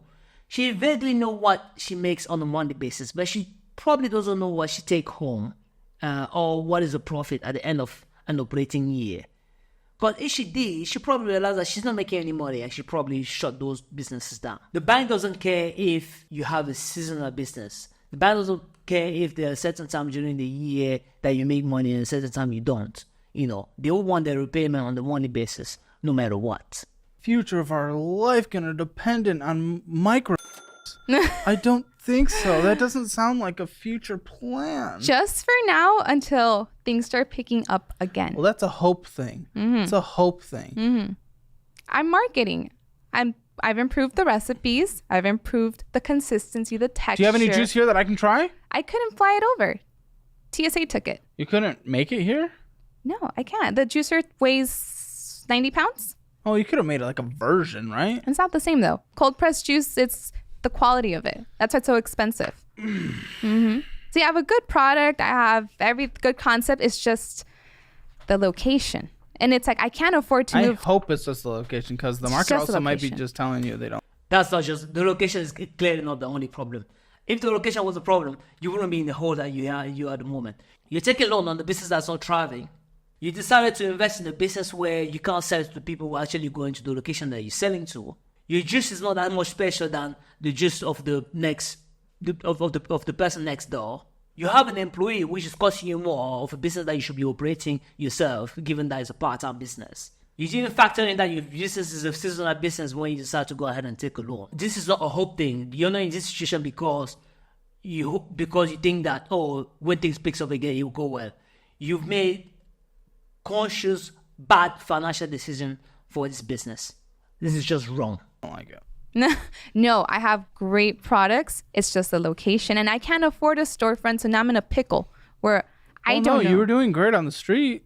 But it's illegal at the end of the day. Oh, it is? Yeah, it's illegal. Oh, I mean, it's just beautiful. You know, the more you hear her talk, the more you find out man, I mean, this is just a complete mess. I didn't understand why. Like, this is why I was trying to advocate the fact that, what if something is working, double down on that. Don't go and start something else, given that, you don't know what that thing is. You don't know what that thing is. You don't know the resources you did with that new business that you're starting, or the new location that you're starting with. You don't have, you haven't tested it. You don't know how that's going to go. Focus on what's actually work and milk it. And milk it till, it's no longer possible to milk it. So double on what's working. The reason why she left that business to start this new one is because it's actually illegal to sell where she was selling. Maybe something about the location. I guess we found out soon enough. McDonald's, Taquitos, DoorDash, Pizza Hut, Klarna, Wendy's, every table. That's healthy and it's cheap. Every table? Yeah, it's only $7. Yeah, I bought 5 meals. Okay. It's affordable. She says affordable, but that's like $30. Like, she's like, it's affordable. You spend $30 on a meal. Like, this is crazy. Like, you're in a financial hole and you afford to spend money on Wendy's and Applebee's and all that kind of nonsense. When you should be cooking home, when you should be buying your grocery for the week and cooking home, make sure that you don't spend a lot of money on food, on grocery. This is absolutely crazy. It's not the worst. Yeah. Netflix. I'm going to say this again. When you're in the financial hole, it's not time for your wants. Netflix should be gone. Starbucks should be gone. Anything that's just for the purpose of just spending money because you feel like it is gone. Only money that you're spending money on is your rent and food. And food should be grocery shopping that you cook home. That's it. Everything else, minimum payment on your card, and then paying the card that has the highest interest with the largest amount, with the cash that's left after taking money out of, after deducting your need expenses and making those minimum payment. That's it. That's your life until you sort it out. That's your life until everything is paid. You don't get to fuck up and not have any repercussion of your fuck ups. You need to be accountable of your actions and make sure that you have a plan so that you can come out of that hole that you're in. What is Smart and Final? So any grocery charge on there will be for produce for my business. Yeah. I used to do wholesale. This isn't a business checking account, is it? Yeah, it is, but that's the only one I have. But that doesn't make any sense. My personal account was closed because I had How are you separating personal and business then? I'm not. Well, that's fucking terrible. Jesus Christ. She's not separating business and personal accounts.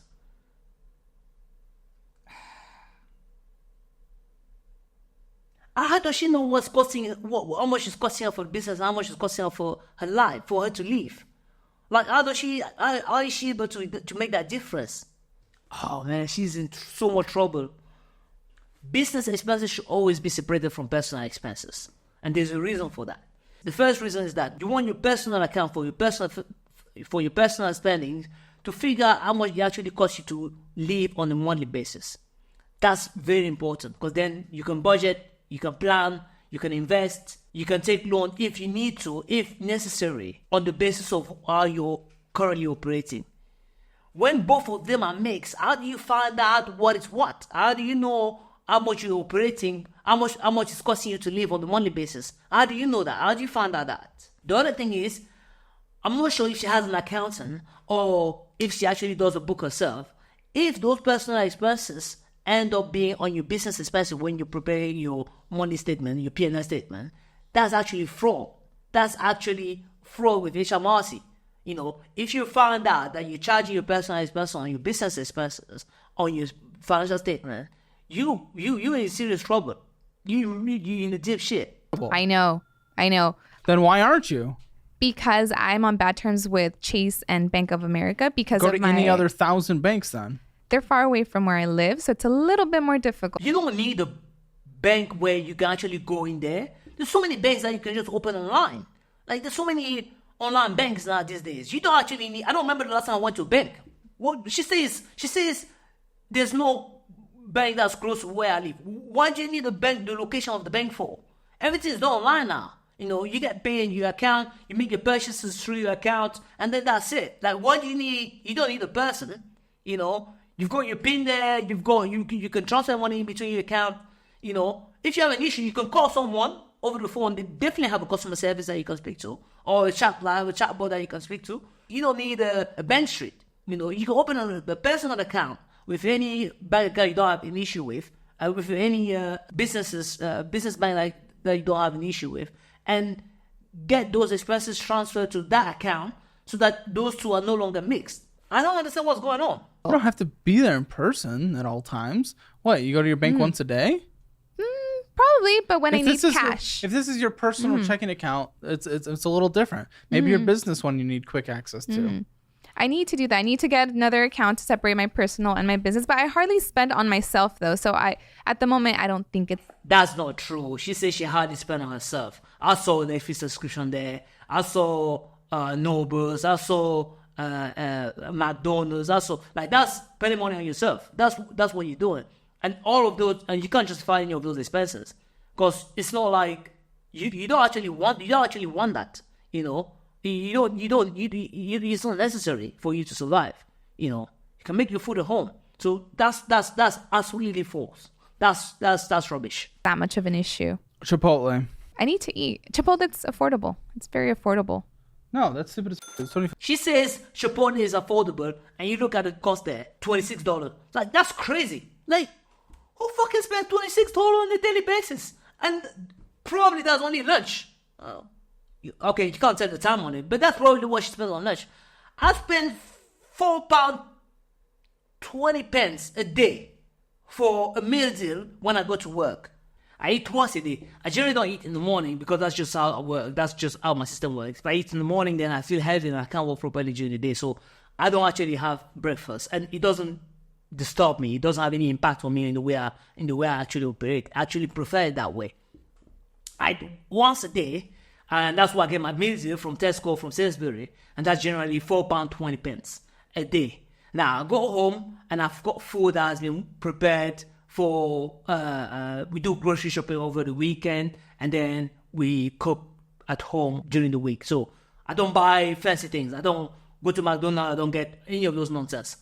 I stick to my plan because all my finances are organized in a way that, you know, it's everything is prepared, everything is automated. Every month there's a fixed amount that goes to the account that's just for spending for only for food or for grocery shopping. I've got an amount that goes to my investment that's fixed. I've got an amount that goes to a different account that's for payment for my minimum payment on the debt I have, and everything is automated. I don't touch it. Like, when the money comes in, it just goes out to the appropriated places, and I end up spending more than I was supposed to because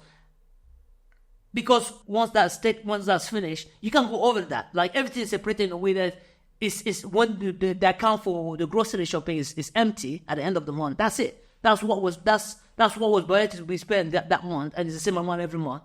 So there's no way I can go over that because there's not going to be any more money there. So that's the way I treat the system. You know, even if I wanted to, I couldn't because it's fixed. That money is fixed. If it's finished, then you have to, you know, you figure it out. Like, this is not, you know, you don't leave things to chances. This is not a hope thing. Like, you don't just wake up in the morning and like, oh, I'm just gonna go grab this morning. No, you don't do it. You prepare yourself. You have a system where that works for you. You know, you set up, you figure out what you spend on a monthly basis. You figure out what you have to pay on minimum payment on your debt. You figure out what you need, what you eat on a daily basis. You figure out what your student loan. You figure out your investments, and then you set up different accounts, either with the same bank or a different bank, so that when you get the money in, 400 goes to grocery for the month. Transfer automatically, direct debit, you don't even see it. 500 goes to the investment account. 500 goes there, and then you've got a different card for each of those. When you go grocery shopping, you only use that card. When you go for, the grocery shop is the only thing I really need for the card for. You don't need the card for your investment account, or you don't need the card for your payment loan. And then that's it. And then you organize that way. It's flawless. Like you can't, there's no room to wiggle there. And you maintain the cap. You know by what date you would have paid your debt on your credit card. You know by what date you would have reached this amount on your investment account or your saving account.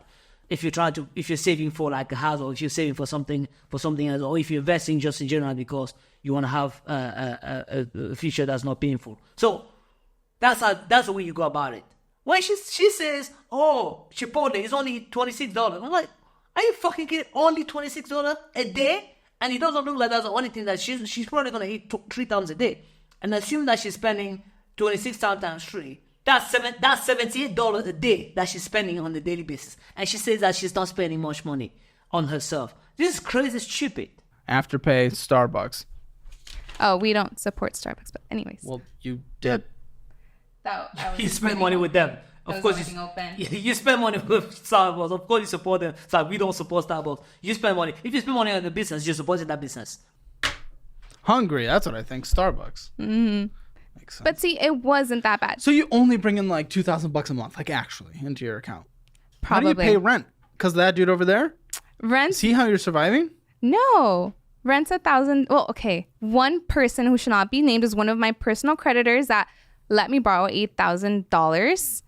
Well, I forgot about those. Okay, so there's a person. Yes, I have 2 individuals who each let me borrow $8,000. And what are their relationships without naming them? One is my grandmother. Oh, that's terrible. Who I live with, but I take care of her. Yeah, but you're borrowing money. Yeah, just because you're taking care of your family member, that doesn't justify the fact that they should be lending you money or you should be taking advantage of them. That's just being manipulative. Like, is the intention to take care of someone without having anything, without expecting anything in return, or the expectation is to take care because you're gonna get something in the back of it? Like, don't do that. Be nice or be gentle or be careful because you want to care, not because you expect something in return. That's just nasty. From her, what's person 2? Person 2 is anonymous. Are you able to say your relationship? Like how they're in your life in any kind of way? They're a close friend who prefers to be anonymous. So it's a friend. A friend. Mm-hmm. Okay. Yeah, and they truly believe that I was not being irresponsible, and they were there. Well, they're incorrect. Oh, well, they're wrong. I'm sorry, but they're absolutely wrong. Or you portray an image that is not the actual reality, because you can clearly see that you made so many bad decisions in terms of your business, and you also on the way you go about your personal spendings. That's just ridiculous. It was for the business. Yeah, it's uber successful business that only needs money going into it and can't take any out. Mm-hmm. Yeah, okay. Within 5 years, I'll have a franchise. I believe it. I see it. Oh my fucking god. This guy is delusional. Like, are you fucking kidding me? Can someone stop her already? This is crazy. I trust the process. Oh, what process? Trust the fucking process. Oh my god, this is crazy. She said trust the process. This is killing me, man. Jesus. What? She actually believes in that shit. She actually believes in what she's saying. But her actions are completely against or opposite to what she actually needs to be doing to get in a place where she can actually do well. I trust What it. process? What process are you? The process of taking loans. The process of helping your grandmother because you expect something in return. The process of opening your businesses without checking the viability of the income of that business. Also, spending money on yourself without checking if you're actually overspending or you're actually on budget. The process of not paying your taxes. The process of not paying your credit card loan. The process of not paying your student loan. Trust that process, yeah? Is that what we're doing? Jesus. So you possibly processing process? I mean, you're a business owner. You know the process. Please, don't go compare yourself to Caleb Hammer. Oh my god, this is crazy. I'm pretty sure Khaled Ahmed didn't take a loan when he started his YouTube channel, first of all. And I'm pretty sure that Khaled Ahmed was quite entrepreneurial before he even started this channel. I think he was a sales guy making one of the 6 figures as a salesperson when he decided to transition into doing YouTube. So he was already pretty frugal with his money. He knew how to spend. He knew what was spending was going into. He was interested in real estate at a really young age. So like, and he wasn't done in a harsh way. He wasn't like, oh, everyone is doing it, I'm going to do it. No, it was like, what am I making? What's the bare minimum I need to spend to live? And everything else needs to go to a saving account and investment account. And once that money is good enough, I can now, invest in that property, or maybe then invest in buying a camera and lights and everything to actually start my YouTube channel. It was probably planned and orchestrated. It wasn't hope. It wasn't people are doing it, let me just go do it blindly. It was preparation. It was planning. The process of running a business. Well, shut the fuck up. You have to start from the bottom and struggle for the first 3, 4, 5 years. I started a bit. This is crazy. When we say start from the bottom, is that we start without taking loan. We start without taking anything else that will further put us in a hole. You start with yourself first. If you run on YouTube, you run your YouTube channel first without someone who's going to edit that for you. Without someone because that means that you have to pay for that person. Without someone that's going to plan your scheduling. Without someone that's going to be managing your pages, your social pages, so that this can be posted on a weekly basis. You don't start a business that way because it hasn't yet generated any income. So you do the hard work and the legwork yourself. You started the business from a business that wasn't working or that wasn't legal to jump into something that you didn't know if it was going to work and hire someone to run that for you. Fucking stupid. Immature. Business. Mm-hmm. I didn't hire anyone until I could afford it. I didn't buy any equipment until I could afford it. I didn't take out debt to grow my business. Talk that shit, Colin. Talk that shit to her. She needs to cut the fuck out this delusional mind where she's in. I don't like this is self-explanatory. I don't understand how she doesn't get this. I didn't quit my full-time job until this was enough to live off of. I scaled my business with the money coming in. Process. Don't tell me about a process. You didn't have a process. Your process is getting and hoping you get on. He's absolutely right. You don't do this, man. When you jump into a business, it's a risk taking a business. It might work, it might not work, and you've got no way to find that out. So you have to test it. So the way of testing it, you don't test it by dropping completely whatever is bringing you income at the moment.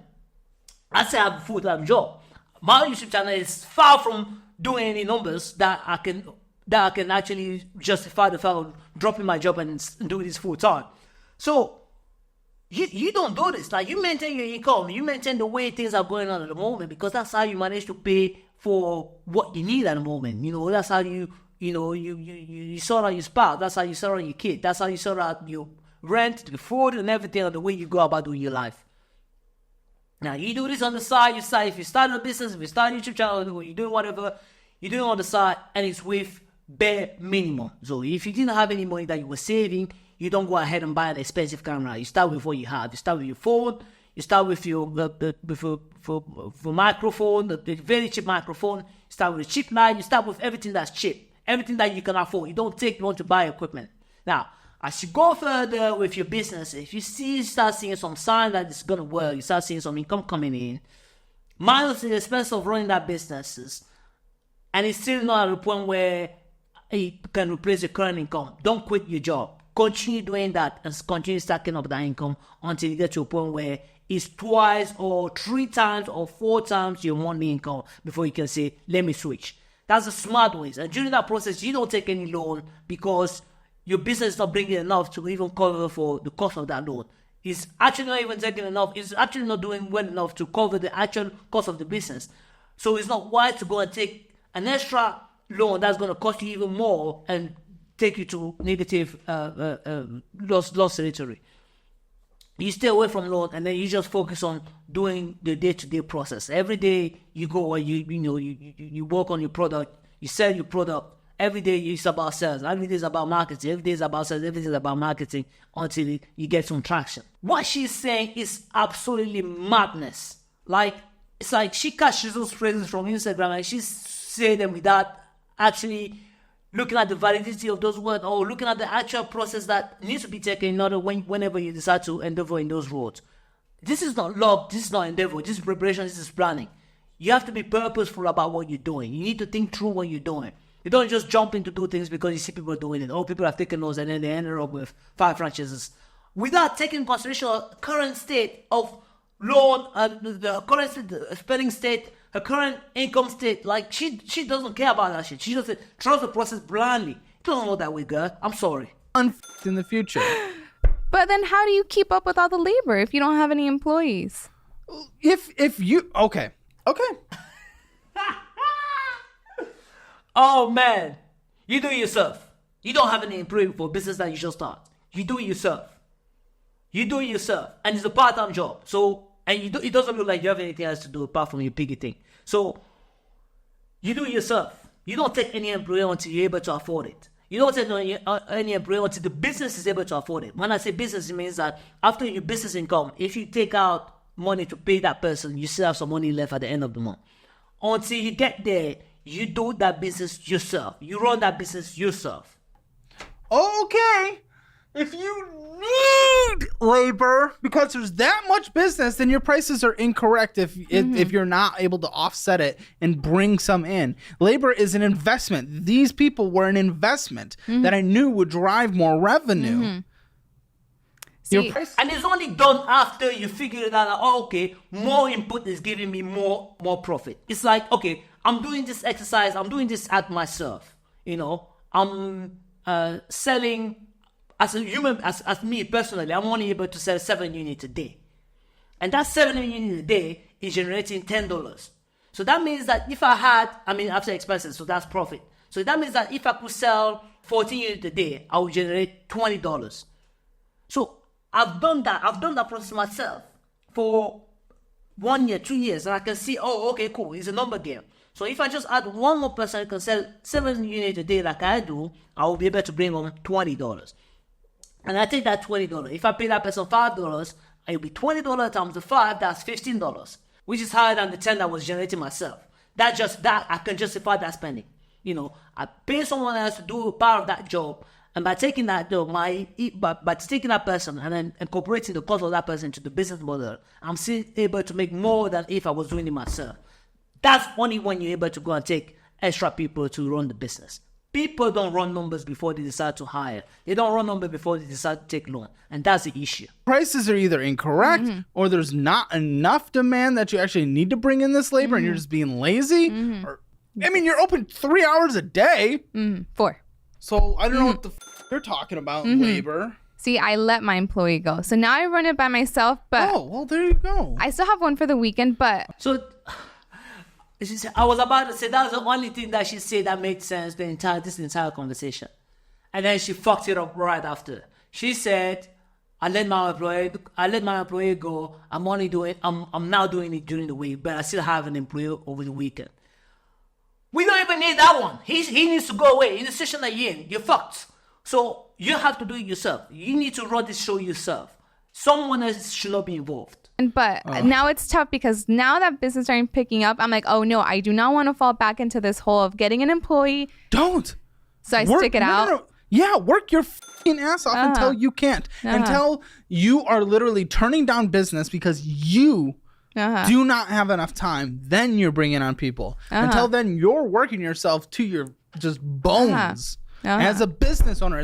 People don't have work ethic anymore, man. People don't have what it takes anymore to do work, to do the sacrifices that is needed for business, or even as an employee for a department or for the section of the business to actually do well.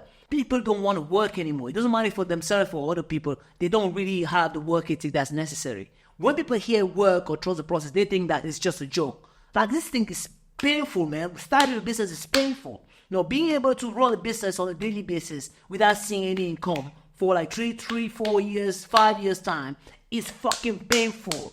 Like, people don't even comprehend what that means, and they just say, oh, I want to start a business. They don't know what it takes, and that's what you need to do if you ever want to get there. And that's without the promise that you will come out winning on the other side. That's without the promise that you will be successful. This is taking an endeavor or starting something with no hope that it might work. But making sure that day to day you show up, on a daily basis that you show up. Because that's the only minuscule part that you can control during that process. The fact that you show up. Showing up every day, showing up every week to show a video, or showing up every day to, have a marketing post for the product that you're selling. Show up every day to talk about your product, Show up every day to network and make sure that your product is spread or presented in front of people who are actually interested to buy the product. Show up every day to making the product a bit more better every day. Making, it's like improving the product to further satisfy your customers. That is hard. That's a hard process. And especially when you want to transition from having a full-time job into doing business full-time. It is the hardest. And then you have to, and that's without even taking consideration of the fact that you have to do both of them at the same time. So you have a full-time job. It's like, if this is a full-time job, it's like you go out, you start at 7, finish at 7, you go home at 8 after transport, and then you start shooting. Maybe 8, you go to gym, you come back, you start shooting, and then that's maybe till midnight, and then you go to bed. That's hardcore, and and it's like, it doesn't have to be usually whatever you're doing. The only time that you have is between 8 till midnight, or 2 o'clock in the morning, or 3 o'clock in the morning. Those are your time. There's no repeat for people who want to jump into business. There's no work-life balances for people who want to jump into business. Work-life balances is actually, that doesn't exist. Like that's just some fucked up word that someone invented to make people feel like, I'm compassionate. Or it's nonsense. Working hard is tough. Like being able to actually produce something, being able to actually be consistent on something until you see the light of success out of that thing is hard. As an entrepreneur, grinding it out. That's why I get DoorDash. I had the polar opposite of you here. I had Jenny. She's a YouTuber. We hung out these last couple of days. She was awesome.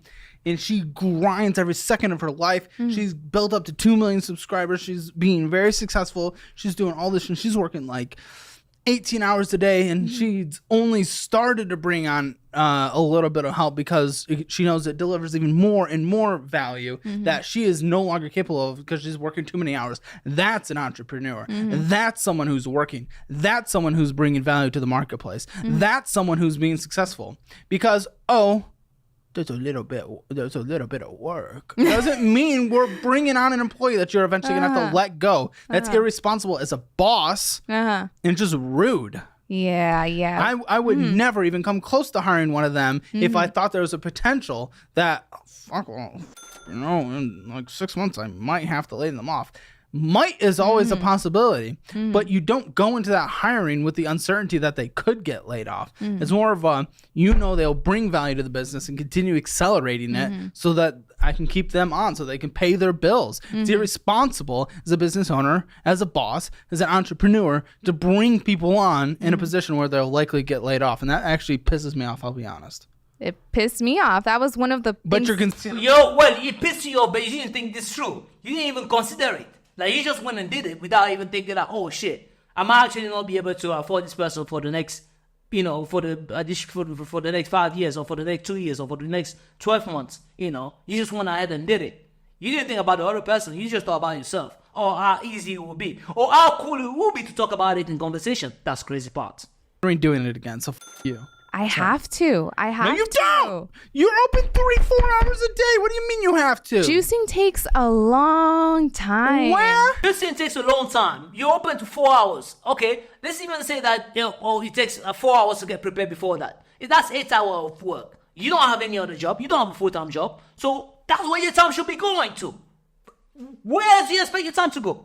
Where? Long time. It's like I have to market. Okay, but you're not gonna make you make basically no profit by yourself. If you're bringing on this other person and it's not driving extra revenue, you're gonna be making no profits. Of which case, your business model is proven as a failure. It's as easy as that. No one's entitled to have a business be successful. So, what, as a business owner, what is the next step? What can I do? Work until you cannot work anymore. One, I would not have signed that terrible lease. Well, what can you do? You can fire that person that you just had working on over the weekend. That's That will elevate a little bit your P&L. That's the first thing, and take over that process. Get the new bank account so that you can separate your personal spending from your business spending. That way you can maybe avoid prison with the tax authority. Call the tax authority to work out a payment plan on your spending. And that's one thing I didn't hear. She says she does videos for her biggie thing, but she doesn't do videos about her business. She doesn't do marketing for her business. Do more of that. Spend more time doing marketing for your business. When we say that starting a business takes your entire life, it actually takes your entire life. Like there's no time for repeat. When you're not out selling, you're home doing marketing for that business, because you need to make sure that you have people to sell to the next day. You need to make sure that there's word of mouth going on in the background where people are telling other people about your product. You need to think about how can you improve your product on a daily basis so that you can satisfy your customers. There's no time for repeat here. There's no time for pause. When you decide to take this on and start a business, it's a serious thing. You want to, like, this is going to be 100% of your time. It's not going to be 50%. It's only 4 hours, People who read the 4-hour work week, that's probably one of them. I was just thinking now, they only work 4 hours and then they'll be successful. I'm sorry, Dad. I'm sorry, God. Like, it just doesn't work that way. Terrible lease. Once you're out, I would just try to break it if possible. And I would just be, if you have that relationship with the mayor and you're able to be on that street, be in the busiest spots at all times. Save up your money. Don't take out any more debt. Pay off the debt. Save up enough money to be able to get a storefront in an area that actually makes sense if that's what you want to do as a physical location. And then work it until you literally cannot work anymore. And only then and only then can you bring someone on, as long as it makes economic sense for the business, or else you're just throwing your dream down the drain for a little extra help. It was just such a good offer to turn away. $390 a month. We don't take a business on just by assessing the cost of the rent. We look at the entire picture. Just because they say the cost of the rent is low doesn't mean that the business is going to be successful. Who am I selling to? Who is my starving crowd? You start with that. Who is buying from that business? Now, you're in a church and you're not able to sell to people who are coming to that church, which is already, that's a fundamental problem of your business. The people who are supposed to make this business a top-notch business are not buying from you because you're not allowed to sell to them. That's a no-go. Like, from that point on, I'm not even going anywhere. Like, I'm not even starting this business. I don't care if the rent is $2 a month. I'm not buying this. I'm not starting this business. It doesn't make sense to me. It definitely doesn't. If you just thought through that first bit, who am I selling to? Who are the people coming to buy from me? And it's not, and those people, the people who you're expecting to buy from, I'm not buying from you. McDonald's is doing this. McDonald's is having their spot not far from churches. If you go to a location like Village, Croydon, like all those locations where there are a lot of churches, you don't go 5 minutes, you don't do 5 minutes walk without seeing a McDonald's. McDonald's is always around it because McDonald's understood that those people coming out of church will be hungry. They come out, the first thing they do when they come out, I'm telling you, around like the time around 1 p.m. to 2 p.m., the McDonald's are crowded by people who are coming out from church. It's crazy. I know this because my first job when I arrived in this country was working at McDonald's.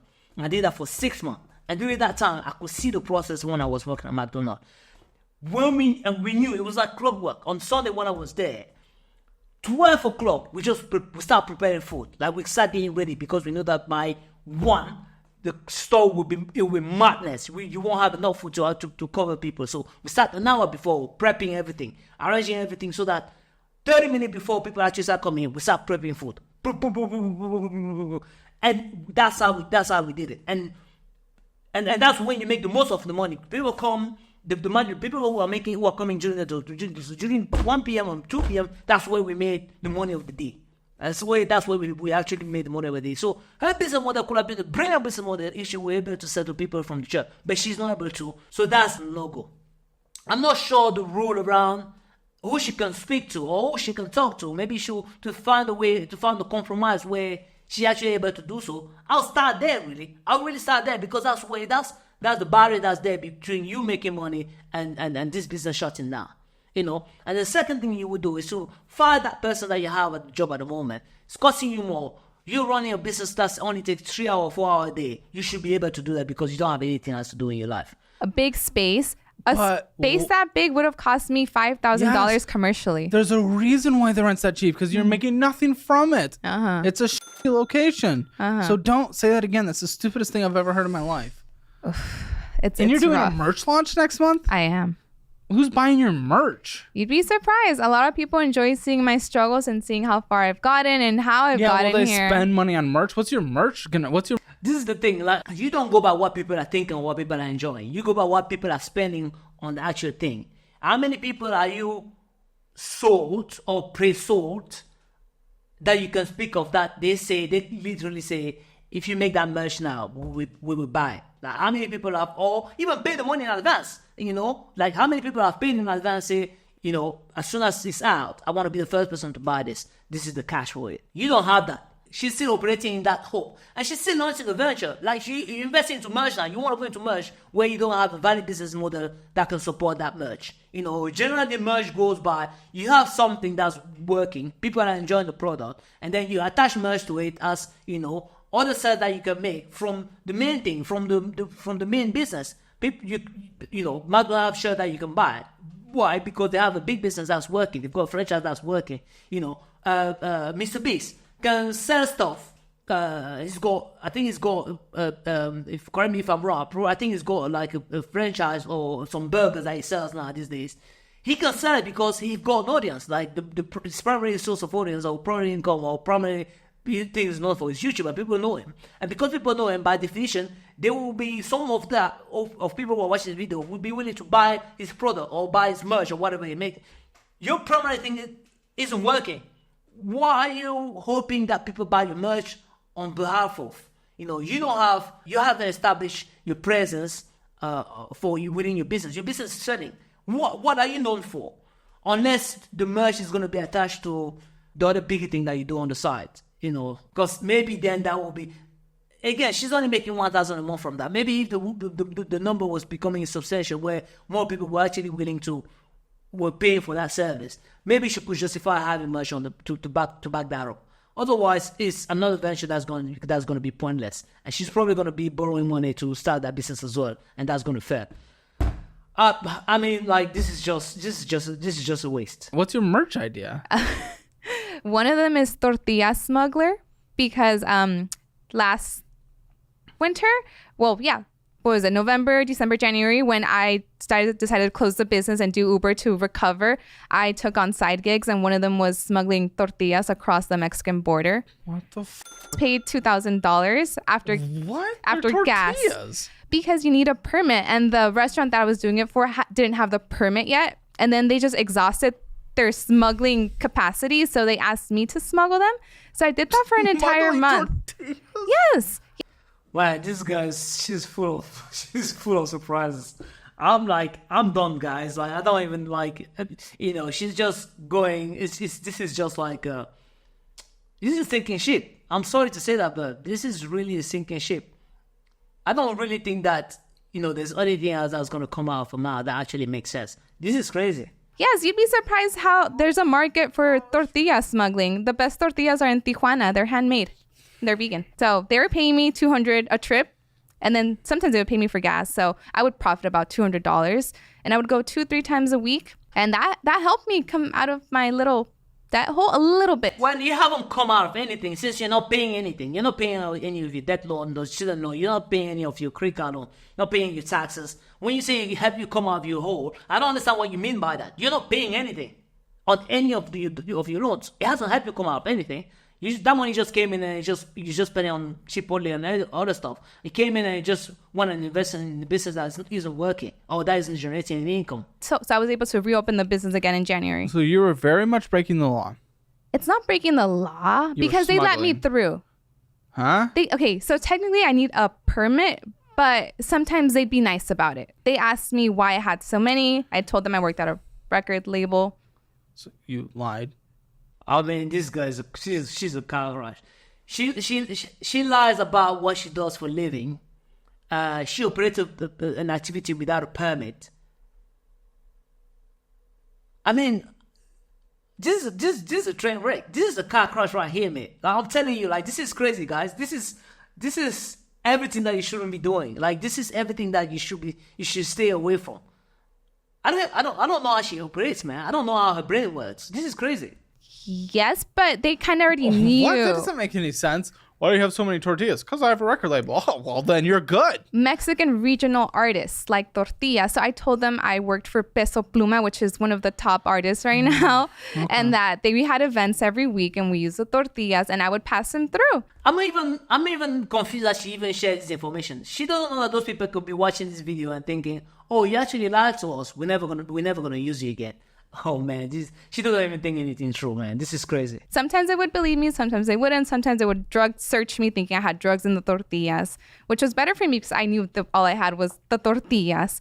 And that helped me for about a month. And I started posting videos about things that I would do to get out of my hole, and people started liking them. And I've been keeping up with my whole journey of being a street vendor and smuggling tortillas and being in debt, and my profits for caterings, profits for street vending. And now I have a good little cult following of people who actually are here to see me open that first store. What's your merch launch strategy?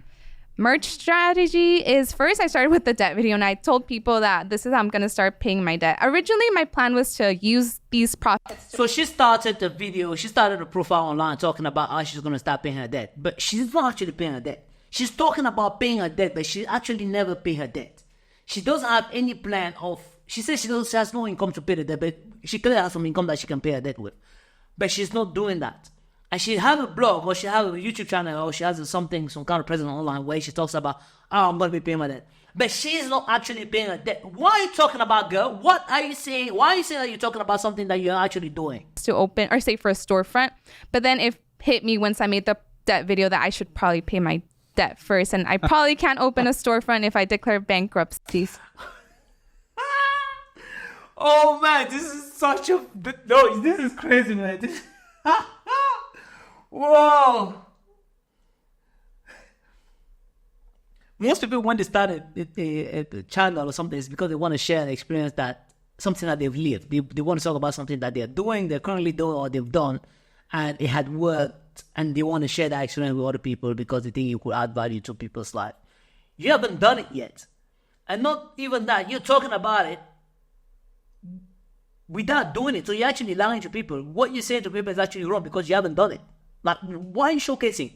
What are you talking about if you haven't done it yet? So now I'm geared more towards paying my rent. My debt, and then opening a storefront. So now the merch strategy is to let people know that part one. Now you're starting to gear to paying, but what is the plan? You asked at the beginning of the poll, like, how do you go about doing this? They've told you. You didn't look as if you actually took that in. You didn't look as if you took that into consideration. Like, they told you what to eat. Like, and I just said it as well. Like, and you didn't appear to be inspired by that response. You didn't appear to be taking that in and being like, "Oh, okay, cool. This is what I'm going to do when I get home. This is what I'm going to be applying."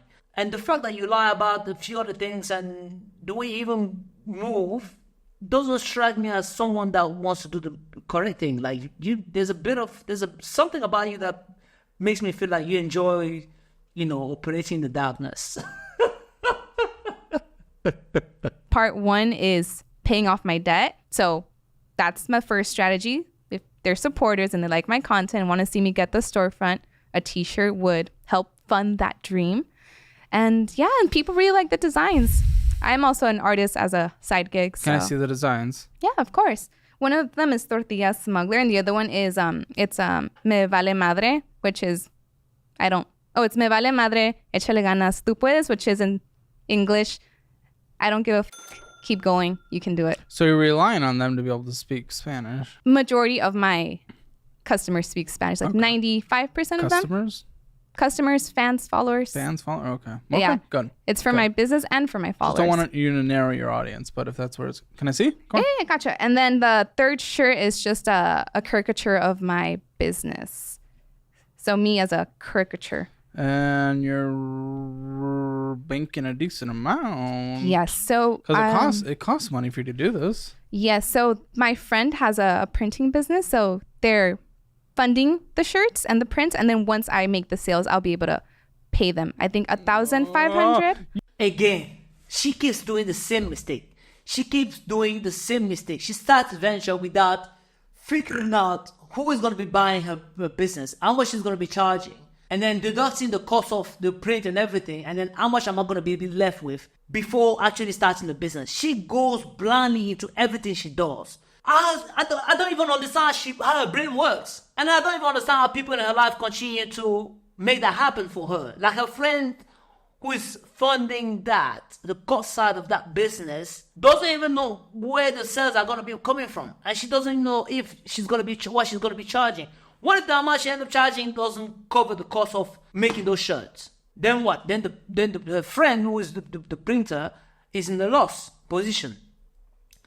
So I don't even understand how they even let her get away with this every time. But it's the same thing, it's the same mistake that she does every fucking time. Every time she has an idea and she just goes and does it without checking, what am I going to be bringing home? How much is it going to cost me to make it? How much am I going to have left? Who am I going to sell to? Who has hinted that they want to buy? Who has hinted that they might be willing to buy? Nothing. No test. You know, no test in the market at all. She probably have like, you know, she's got a few phones. It looks like she got a few phones, and she looks like she got contacts. I don't know if she actually even wrote through those contacts to find out, like, look, I just started this thing, and like, to this and to that, to this, like, you know, if I were to do this, would it be willing to buy it? Would it be interested to this? Like, this is the logo, this is what it's going to look like, or maybe this is a prototype of what it looks like. Will you be willing to buy or something? She hasn't tested the market or tested the water to see if that will work. And she's already invested in it. And she's already convinced her friends to fund the thing. Now, it's crazy how she runs, man. It's crazy how she goes about running a day-to-day life and a business. I mean, this is a train wreck. I don't know how she gets out, how she get out of it. And the way she rolls, like, I can tell you, man, like, you speak to her again a month from now, 2 months from now, she still wouldn't have made any plan to repay those debts. She would still wouldn't have made any. She wouldn't have fired that person that works at that place to do the job herself. Man, there's a lot here, man. You don't do anything without going into debt, do you? You don't wake up in the morning without going into debt to someone. That's the first thing you do when you wake up is, who can I owe money to? You gotta risk it, if people trust. She keeps saying you gotta risk it. You don't risk with closed eyes. You don't risk with hope. You don't risk with expectation that thing will just work out themselves. You going to risk strategically. You say to yourself, if I invest $25 and it brings me 80, then it's a good investment. It's a good process.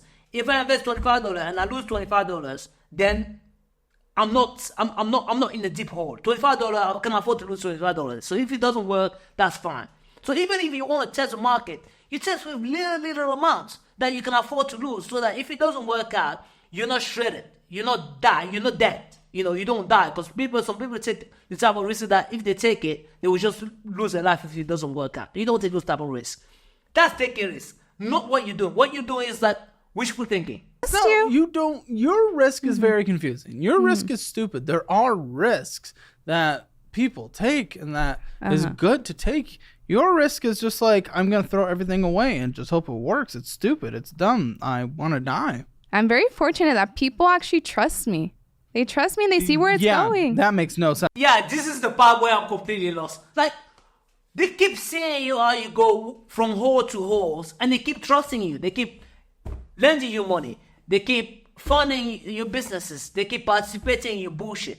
I don't understand what you did to these people for them to continue, trusting you with their cash. I don't know what you're frequenting. Or, I don't know, you probably have a power of precision that I'm not seeing, that you're using on these people, because they keep trusting you without seeing any result. It's not like you've made the first business was successful, and then they saw how you came out on top of that business, and then they said, oh, you know what, you've proven that you're the type of person that we can invest in. You haven't done this. You've done the complete opposite. You started like 4 things and they're all fair, and people continue to give you money. I don't even know how that's possible. No sense. I don't know how anyone trusts you. You don't pay your taxes. They know my character. They trust it. I don't get whatever you present yourself as is whatever. It's a false. Like, she's definitely like a walking contradiction.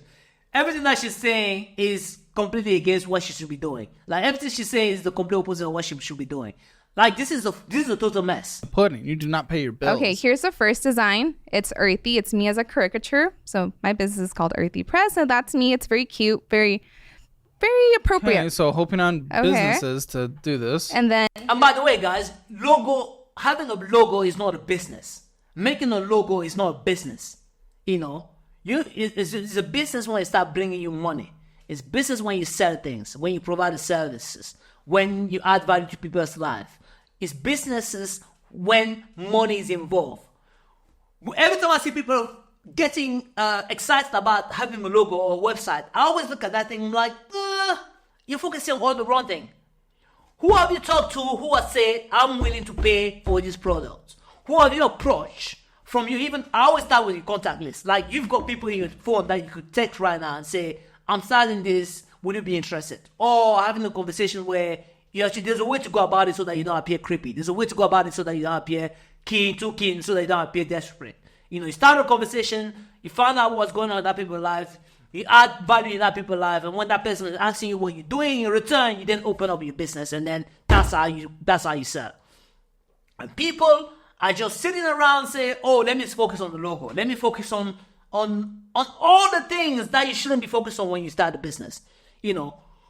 And, you know, she's going to talk about this logo the entire day. And she's going to go meet her friends. That's how it's going to be about. She's got no clue who she's going to sell this to. She hasn't talked to anyone about who will be willing to buy this t-shirt when they are done. And she already has a friend who have agreed to fund the venture. Oh, man. Here is the one that's like the I don't give a one, but in Spanish. It's Me Vale Madre and has a little juice on it. It's cute, right? I'll send you one. No, it's cute. It's cute. I mean, we personally struggled with that. Text like that. That was our worst performing merchandise. So just a little nervous. Yeah, you have merch, right? I like it. This was really like it. But when we had text going up and around something, it was not as successful because it's harder. You don't have that quick instant like, oh, I know what's going on. And then the last one is the Tortilla Smuggler. This is more like a male shirt. We had a good amount of male followers that were into this. Nah, I don't like that one. I like the first one though. The first one's cute, right? I am confident that they'll sell either from my business there's following, the confidence. My There's customers, our investment strategy, confidence. or my supporters. So you owe $2,500. There's another debt. Then you started a GoFundMe. That's kind of gross. I don't like that. I know. I took it down. Good. I took it down. Good. Originally, it was. I think the idea of GoFundMe have been taken out of context. I think back in the days when I first heard about this idea, it was to help people that was actually in need, you know, who have found themselves in a situation where that was outside of their control and therefore needed help to get back on track. Like you being hit by a car and being in the hospital and not having like family member who are able to help you out, transition, go through that situation. A GoFundMe that would make sense. Or someone that has no family ties or no one who is able to fund the school fees and maybe start something like that. That would make sense because, you know, that's an investment that would then produce more for that person to, you know, to go back in a position where they can actually take care of themselves without relying on other people. So there are a few instances where this makes sense. People who are physically injured, disabled people. So yeah, few instances where this, you know, you can justify doing this. But lately, it looks like anyone is not doing it. It's crazy. Taking her for example, she purposefully put herself in a situation in a hole by doing all the wrong things. So she put herself there. It wasn't something that happened outside of control. She purposefully, everything that she did it. And she's now found herself in the hole. And she want to count on other people to fix that situation for her. She started GoFundMe. I think that's disingenuous. I think that's stupid. I don't think that's nice at all. I think that's really, really of bad taste. I think that they should be, you know, I think that's nasty. I really think that's nasty. You know, taking advantage of people for something that you've done wrong is not the way to go about life at all. Like it's just not. You just don't do that. I think that's in bad taste. Take care of your own. Yeah, it was meant for the storefront, and so many people were encouraging me to do it. They're like, what people think, just do it. Like, we're low-income people, first-gen people, like, you know, we have to start somewhere. Yeah, you have to start somewhere, but that's not it. You know, you don't go and start from other people helping you for the sake of helping you. Like, you have your both hands, you're both feet, you're capable, you can think through situations, you can go work, have a proper job. That's one thing I didn't even mention today. Like, she doesn't have a job. She says she brings, I'm pretty sure she could do a job where she could bring more on a monthly basis than what she currently does, than what her business currently does. Actually, I have a better idea. She can get a full-time job and do that business on the side, but given that she can only do it 4 hours a day. She can get a job, or even get a part-time job so that she does that one in the morning and then she does the juice stuff in the afternoon. Or she only does her juice businesses over the weekend and she does the full-time job during the week. Then that income will allow her to pay down her debt. And then if she want to be entrepreneur, after that she want to be entrepreneurial again, I just think that she should stay away from entrepreneurship altogether because she's just bad at it. But if she really wanted to, she could keep that job and then do that on the side. So if that fails, she doesn't completely fail. I think that's what she should be doing. I had a thought earlier, just left my mind. So yeah, she mentioned that people were cheering her up to start a GoFundMe. Us who came from the bottom, we have to start somewhere. Yes, you have to start somewhere, but you don't start from begging. You don't start from taking from people where you have your both hands and you both fit to work. I came in this country in 2014, and I came here. I was already an accountant when I came here. I was working for a company in Hungary, doing account payable for them. So a sort of an account assistant role. When I came here for the first 6 months, I couldn't find a job. And I couldn't stay there and just say, oh, us coming from the bottom, we need to start somewhere. You know, everywhere I was going, they say, oh, they needed someone that has a UK experience because they thought that language would be a problem in terms of the pronunciation and the culture and how people talk and all that. So, yes, and the way people do things around here, which is different from the way people did things in Hungary, which I get. But that was a barrier, like that was a barrier entry for me. So I had to cross that barrier. I didn't start to go for me and then start begging, I'm short of income. I started where they could have me, you know. I couldn't get that first job as an accountant or as an assistant accountant when I got here. But I could get a job from McDonald's, which is what I did. I applied several jobs, and they wanted to have me. They wanted to have me there. I was like, you know what? I'll take what I can get. At least I'm not begging from people. I was able to make money to pay for rent, have food, and still have a bit left for savings. Working at McDonald's. So when people are talking shit sometimes, I'm like, where's your money going? I don't understand how you do your spending and you make like 90K a year or 100K a year and you say you have nothing left after that. Like, I don't understand. Like, I was working at McDonald's, I was still able to save. This is crazy. Anyway, so you don't say, oh, I'm starting from the bottom, therefore I need to rely on people, I need to abuse people, because that's actually abuse, taking care of people, taking advantage of people when you can actually figure out a way to come out of that situation.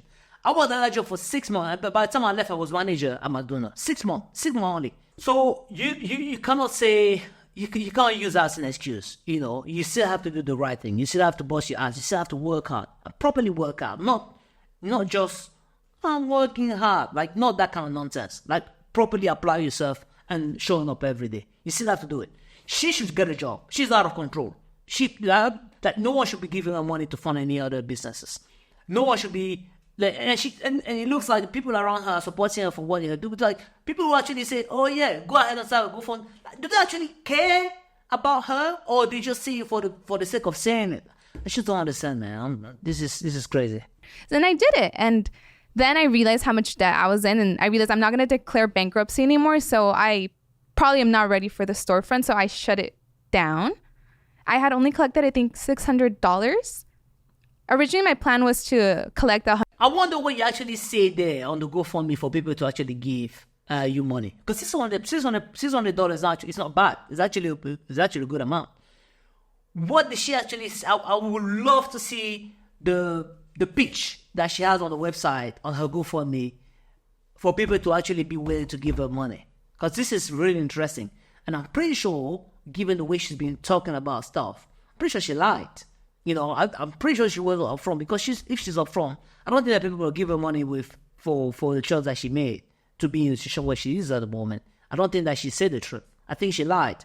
You know, she lied for a tortilla thing, and she lied for so many other things, and she lied to the tax authority. Like, I'm pretty sure that she lied about this for people to like $600. It's not a bad amount. the $100,000 to open a storefront. So 30 would come from the GoFundMe, 30 would be saved from myself, and then another 30 I was hoping to find randomly. So when it comes to your overall 30 she will be able to find one randomly. There again, with that hope that money will just fall from the sky just because I exist. Oh man. spending, let's see what we got. Debt repayment, only 4.4%. Is that for everything? That's a joke. Is that everything all together? Yeah. Okay. Including the car? Yeah. Mm-hmm. Transportation, 2.1%.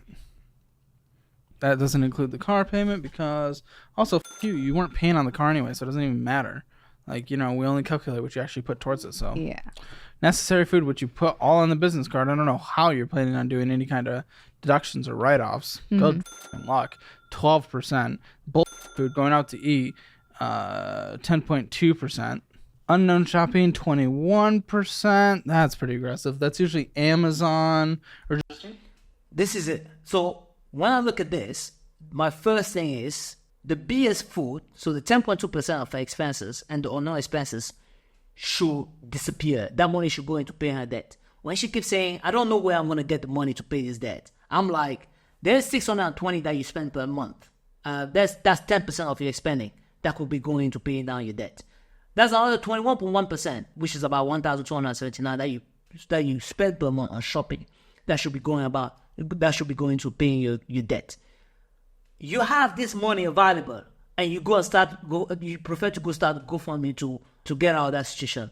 That's just disingenuous. That's popped up. There's money available right there. That's right there. That's 21.3% that can be used to pay all your debt.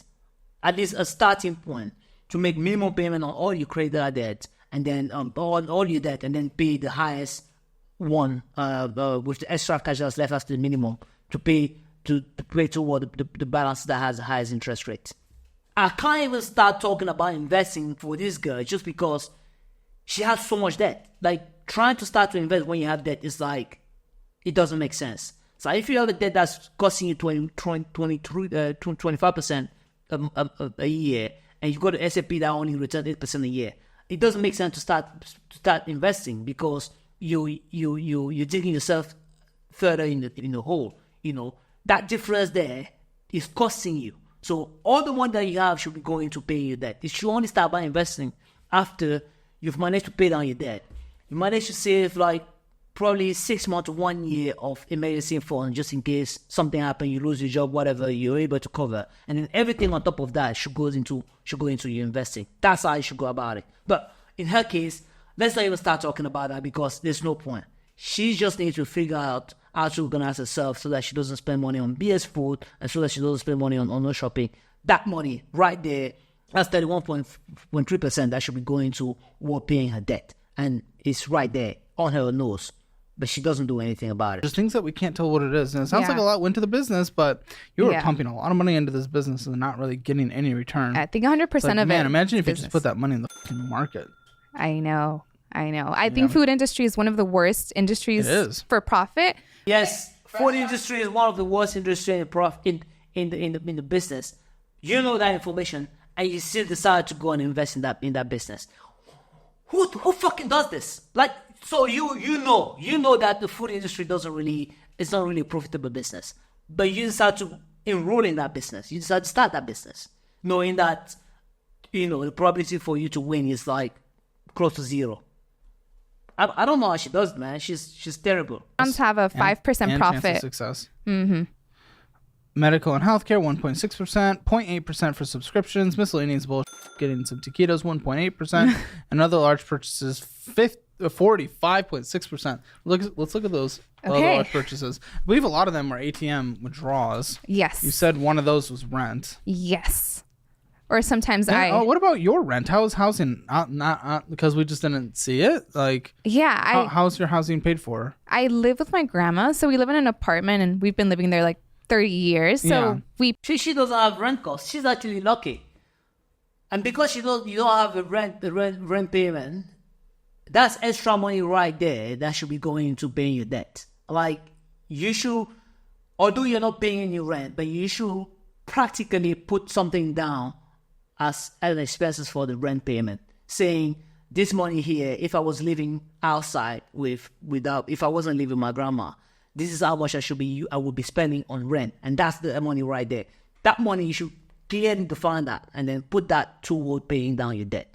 That's what you should be doing. She pays $1,000, I pay $1,000, so we pay that in cash. So many of those transactions are. So she does pay rent. Sorry, my bad. She does pay rent, but again, going back to my earlier thought, is money coming in minus rent minus food, needed food, not bullshit food, and then everything else paying down your debt. This is all because we had $740 coming out from ATM withdrawal. Then there was the payroll, there was the legal order, Square payments going out, Zelle, Venmo, Cash App out, $926. Blah. Yeah, or sometimes I do pay some of my Home field creditors. advantage. Oh, that's my rent for the church. That was $389. Bottle supply. Linktree was $90. Yeah, and I never used it. Can't. Again, if anyone just take an hour to go through their expenses, they would quickly figure it out as something that they've signed up for, subscription that they've signed up for a long time ago, that they no longer use, but they're still being charged for. That's free money right there. If anyone take the time, like, pull out your credit card statement for the past 6 months, or the past year, or the past 3 months, and just look at each of those expenses, like, ask yourself, what is this? Ask yourself, what is this? You're probably going to figure that, oh, I've got a subscription here for Netflix. Oh, I also have a subscription for Disney. Oh, I also have a subscription for Amazon Prime. So 3 expenses going toward the exact same thing, which is movie and entertainment. That's absolutely nuts. That needs to go away. Like, if you're in a situation, all of it. If you're in a better situation, maybe 2 of it, and then you keep one for, if that's your only way to kind of like relax watching a movie, maybe you keep one. But in her situation, you don't keep any of it. Everything is gone. This is something. Linktree, she paid $90. I don't know if she paid that much there. And she doesn't even use it, but she pays for it. How stupid is that? And she probably never called them to say, you know what, I want to end the subscription. Or I think this day you don't even need to call. You can just go on the website and then unsubscribe and cancel your subscription. And that'll be it. But pretty sure that's $90 that every month that goes through a P&L, and she's not even aware of it. She only sees that now. She's like, oh, I don't even use it. $90 every month. Whew. Kill me already. Cancel it. Yeah. Staples, Weebly, U-Haul. Okay. There's not much extra spending. You have to agree with that. It's all What do you mean? Purposeful. No, well, the ATM withdrawals, again, I can't tell exactly where that's going, but food going out to eat, 10. This guy's delusional. I don't understand what's going on in the brain. We just figured out, we just identified 31% of costs that can be that could be saved and directed toward paying her debt. And she says that, oh, she doesn't have all the spendings. What's that 31% represented? What do you consider that? No more spending? Because that's not what that is. They're spending? No, not when we have debt to pay off. That doesn't make any sense. Yeah. Taquitos 2% doesn't make any sense. Monthly, it's only like $200, $300 at most. That could be going to debt, even if that's the correct percentage. First of all the money that came in. And then I have to feed my grandma. After profits was about $2,000. Is that with or without the pay pig? All the money that came in, regardless, before any expenditures, all the money that came in from the business and pay pigs and everything, even the GoFundMe, was $5,759.38. But $6,076.65 went out. That it's not including cash transactions. So with cash don't deposit? transactions, I don't deposit. Sometimes I just use it to spend on produce or rent or whatever I need. Does it all just go to zero then? Yeah, pretty much. I don't have Okay, anything. well then it doesn't count. You saved. still spend more money than you make Yeah. by $300. Yep. So now it's like, do I cut on spending? Do I make more money? This do business I pay? is not successful. First of all, you got to spending. Second of all, that business is not looking like it's a successful business. So you should probably shut that business down. Unless you can negotiate a way of selling to people that go to church. That's the only way I see this business actually going places. Otherwise, bye-bye. Go get a job. For someone like you definitely need structure around you. You need something that is going to be in the process of kind of like making steady income. At least so that you can come and get out of this hole that you're in at the moment. So go get a job. Go get a full-time job. Make some money out of it. And then, pay your debt as you go. And then afterwards, if you really, really want to be in business, like this girl, she's the kind of person that someone else should be funding her business so that it's not impacting her. And that's what people have been doing. But it's like maybe a family member or someone, if she has someone in her family that's rich and doesn't care for her losing money, she clearly want to be in business. I don't know if it's for the appeal of it or for clout or for, showing around her friend that she has a business. I don't know for what purpose she actually want to start a business or she want to be in business because she's clearly not good at it. But if after having a full-time job, because having a full-time job doesn't guarantee that you're gonna be able to have enough money that out of there that you could use to fund another business. Maybe have someone. If you could have someone in the family or someone, or maybe a partner, someone who is making a lot of money and wouldn't mind funding a business, and her like I'm just saying this, but like this is a hypothetical scenario, just for the fun of it, for the sake of it. Like she clearly want to be involved into doing something. She should be doing it in the context of working for someone, or maybe being a business partner in a business, be a partner in the business where she's not involved in the finances. So she clearly have like maybe a section in the business that she can do on a daily basis that can keep her busy and feel like she has a business. But having someone else actually calling the shot, like what we're gonna be, paying for rent, what kind of business we're gonna be doing. Like having someone else that's business savvy to operate the business, and then she's just like a side person. She shouldn't be involved in the finances. That's if she still want to be in business. After she get a job, she should get a job. I'm straight up. She should get a full-time job or part-time job, whatever. She should get a job. Business-wise, business stuff for her. Now, she can keep a piggy thing because clearly that doesn't cost her anything to operate that. So that's free income. She said I think she makes $1,000 per month from that. So if she does $1,000 per month on that, so that's $1,000 that goes straight to pay rent because that's what she pays for rent. So that's fine. And then everything that she does for a full-time job will just be income that she can just use to pay down her debt. That's a plan. That's a sensible plan, I think, for her. Not successful. Mm-hmm. It's not making anything. It's paying me though, so it's going somewhere. You spent more money went out than went in this last month. I think if it weren't for my debt, the amount of hours you put into it, if that was just at a job, you'd be doing so much better. I'm glad that we are at the same conclusion. She needs a job. She needs a full-time job. Like, there's definitely no way around it.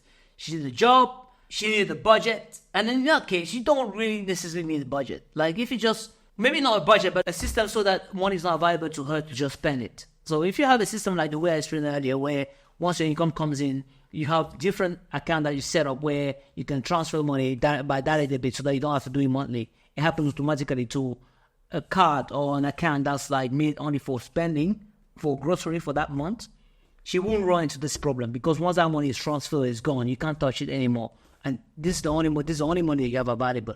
Knowing that, she will spend with more control. And if at the end of the month, if there's 2 days left for the end and there's no more money in that account, she knows that there's nothing she has left.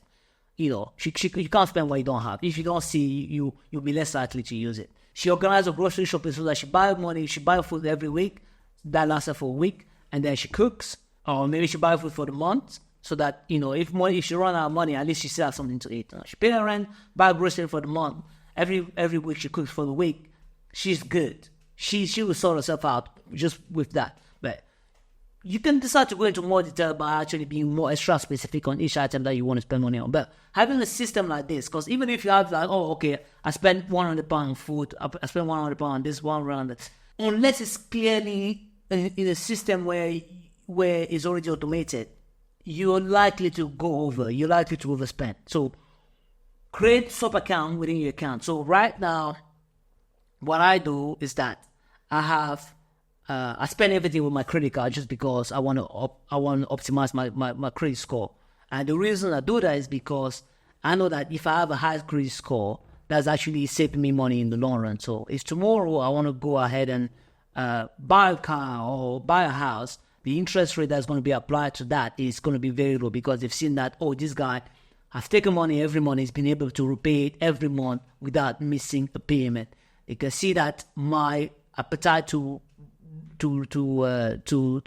taking money up front is actually controlled, and they can trust me. Therefore, they are willing to lend me money at a low interest rate.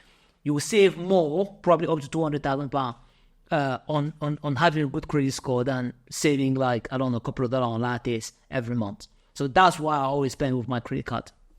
I spend money on my credit card. But the way I go about spending my credit card is because the way I go about creating my credit card is that I have a limit on my credit card, which is the limit of my monthly budget. So the limit of my monthly budget is there. I know that I don't spend more than that on my credit card. So every month, I take money from it, and every month there's a direct debit that's set up on the due date, on the payment date, that just goes goes to that credit card and pays on the date or on the payment date. That's automatic. I don't even touch it. I don't even look at it. Like money comes in, that directly transfer happen.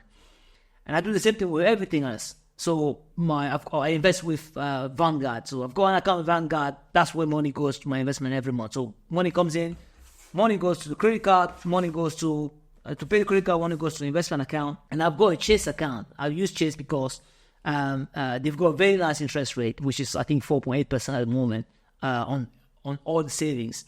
And the reason why I don't chase saving account like that, like the market, there are some accounts that are paying more is because there are restrictions to those accounts. Some of those accounts, when you get into those, you have to lock the money in for like a certain amount of time sometimes. Or it's a promotional rate. So they will invite people they will promote the 5% rate.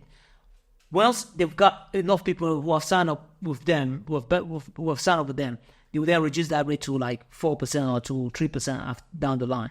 And I don't like moving the stuff around. I like that's why I'm always like, I work with businesses or I work with a bank that I know that they're not just playing that game like that rate, that promotional rate, and then they will switch afterward. I use a rate that is going to be steady and there for a long time. Because that's why I work with them. So I've got an account there. That's where I have my saving accounts and everything that's like, within that saving account, I've got sub accounts that's separated from the main saving account. So if I ever wanted to like go on vacation, for example, which I don't do often really, I'll have a separate account. I can create a sub account in there, and every month I can start putting money away. You know, if the vacation is the 5 month time, I'll start putting money away for that vacation so that I can fund for it. So when it comes out for it, I don't just like, oh, I want to go on vacation. I just take money from whatever and I pay for it. No, it doesn't work that way. I have an account that I start funding for that. So if you're someone that like, I don't know, fancy shoes, or maybe you want to buy like a Yeezy boot or whatever, you want to fund for it. Like you want to create a sub account within that saving account where every month money will be going from your main account to that specific account, and you'll be funding it on a monthly basis. If the item is, say, let's say 200,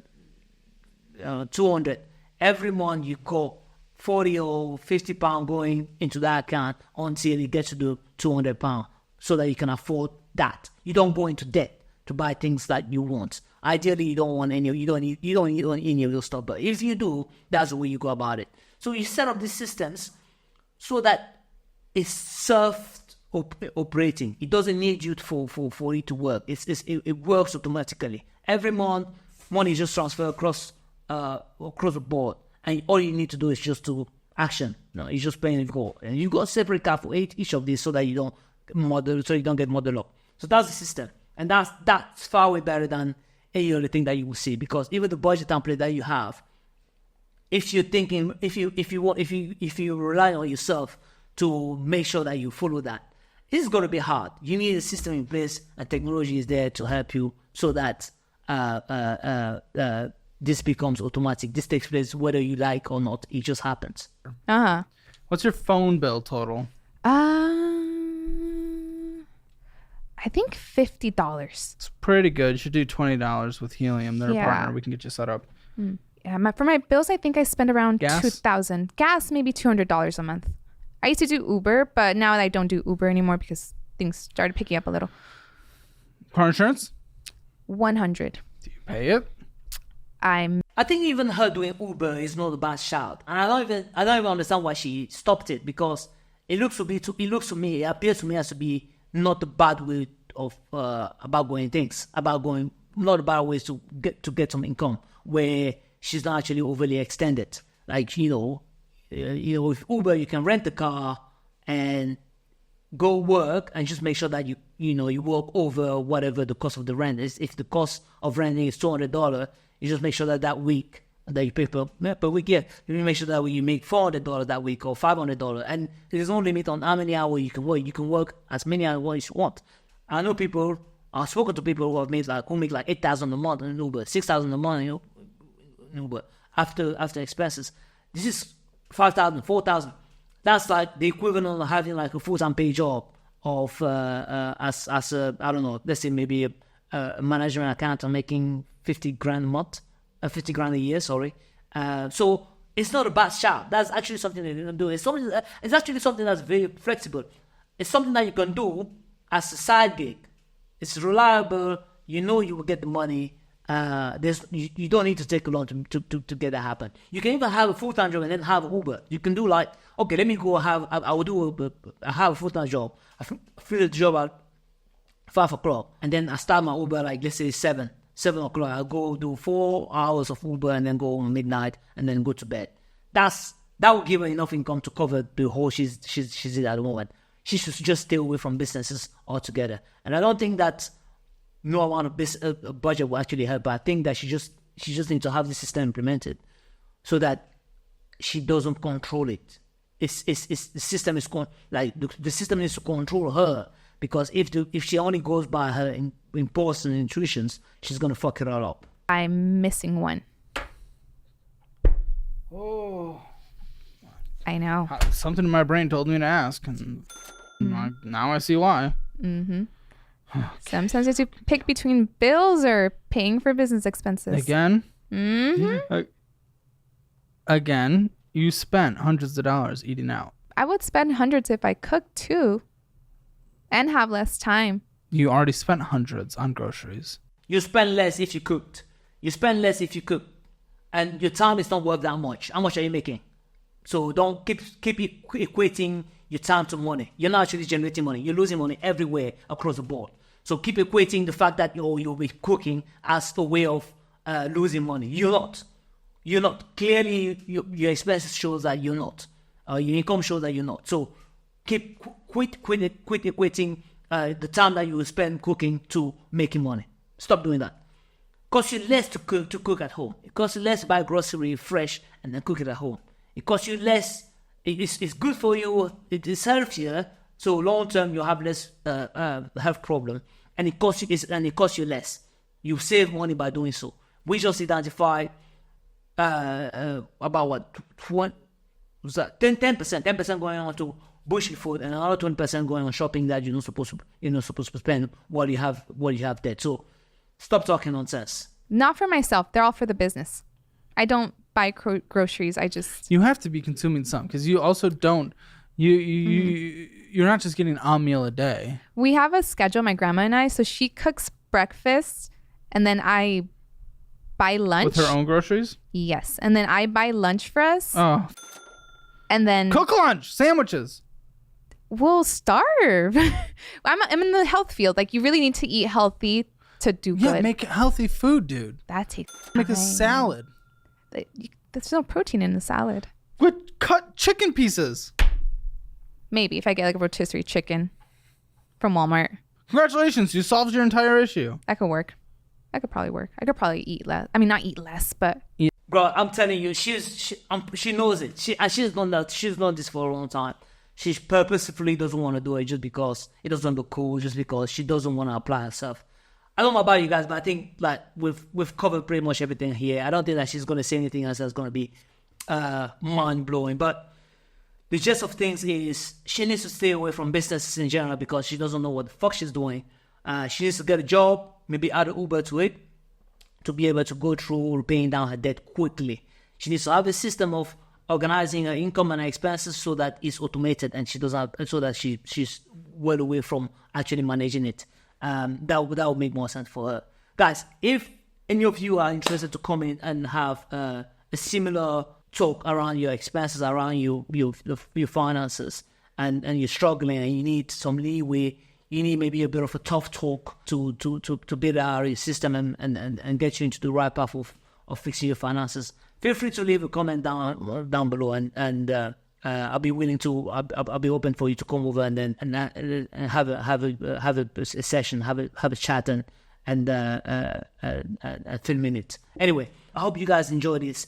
Let me know if you enjoyed this at all. Leave comments. Leave the comment below. And that will this is me testing. This is my first time doing it. I just want to see if any of you guys liked it, and that will actually tell me if I should do some more or not. But yeah, I think that's it for today. Thank you very much for your time that you spent to be here with me. You could have been anywhere else, but you're here, so that's deeply appreciated. Thank you for your time. You really have a good rest of the day. Bye bye.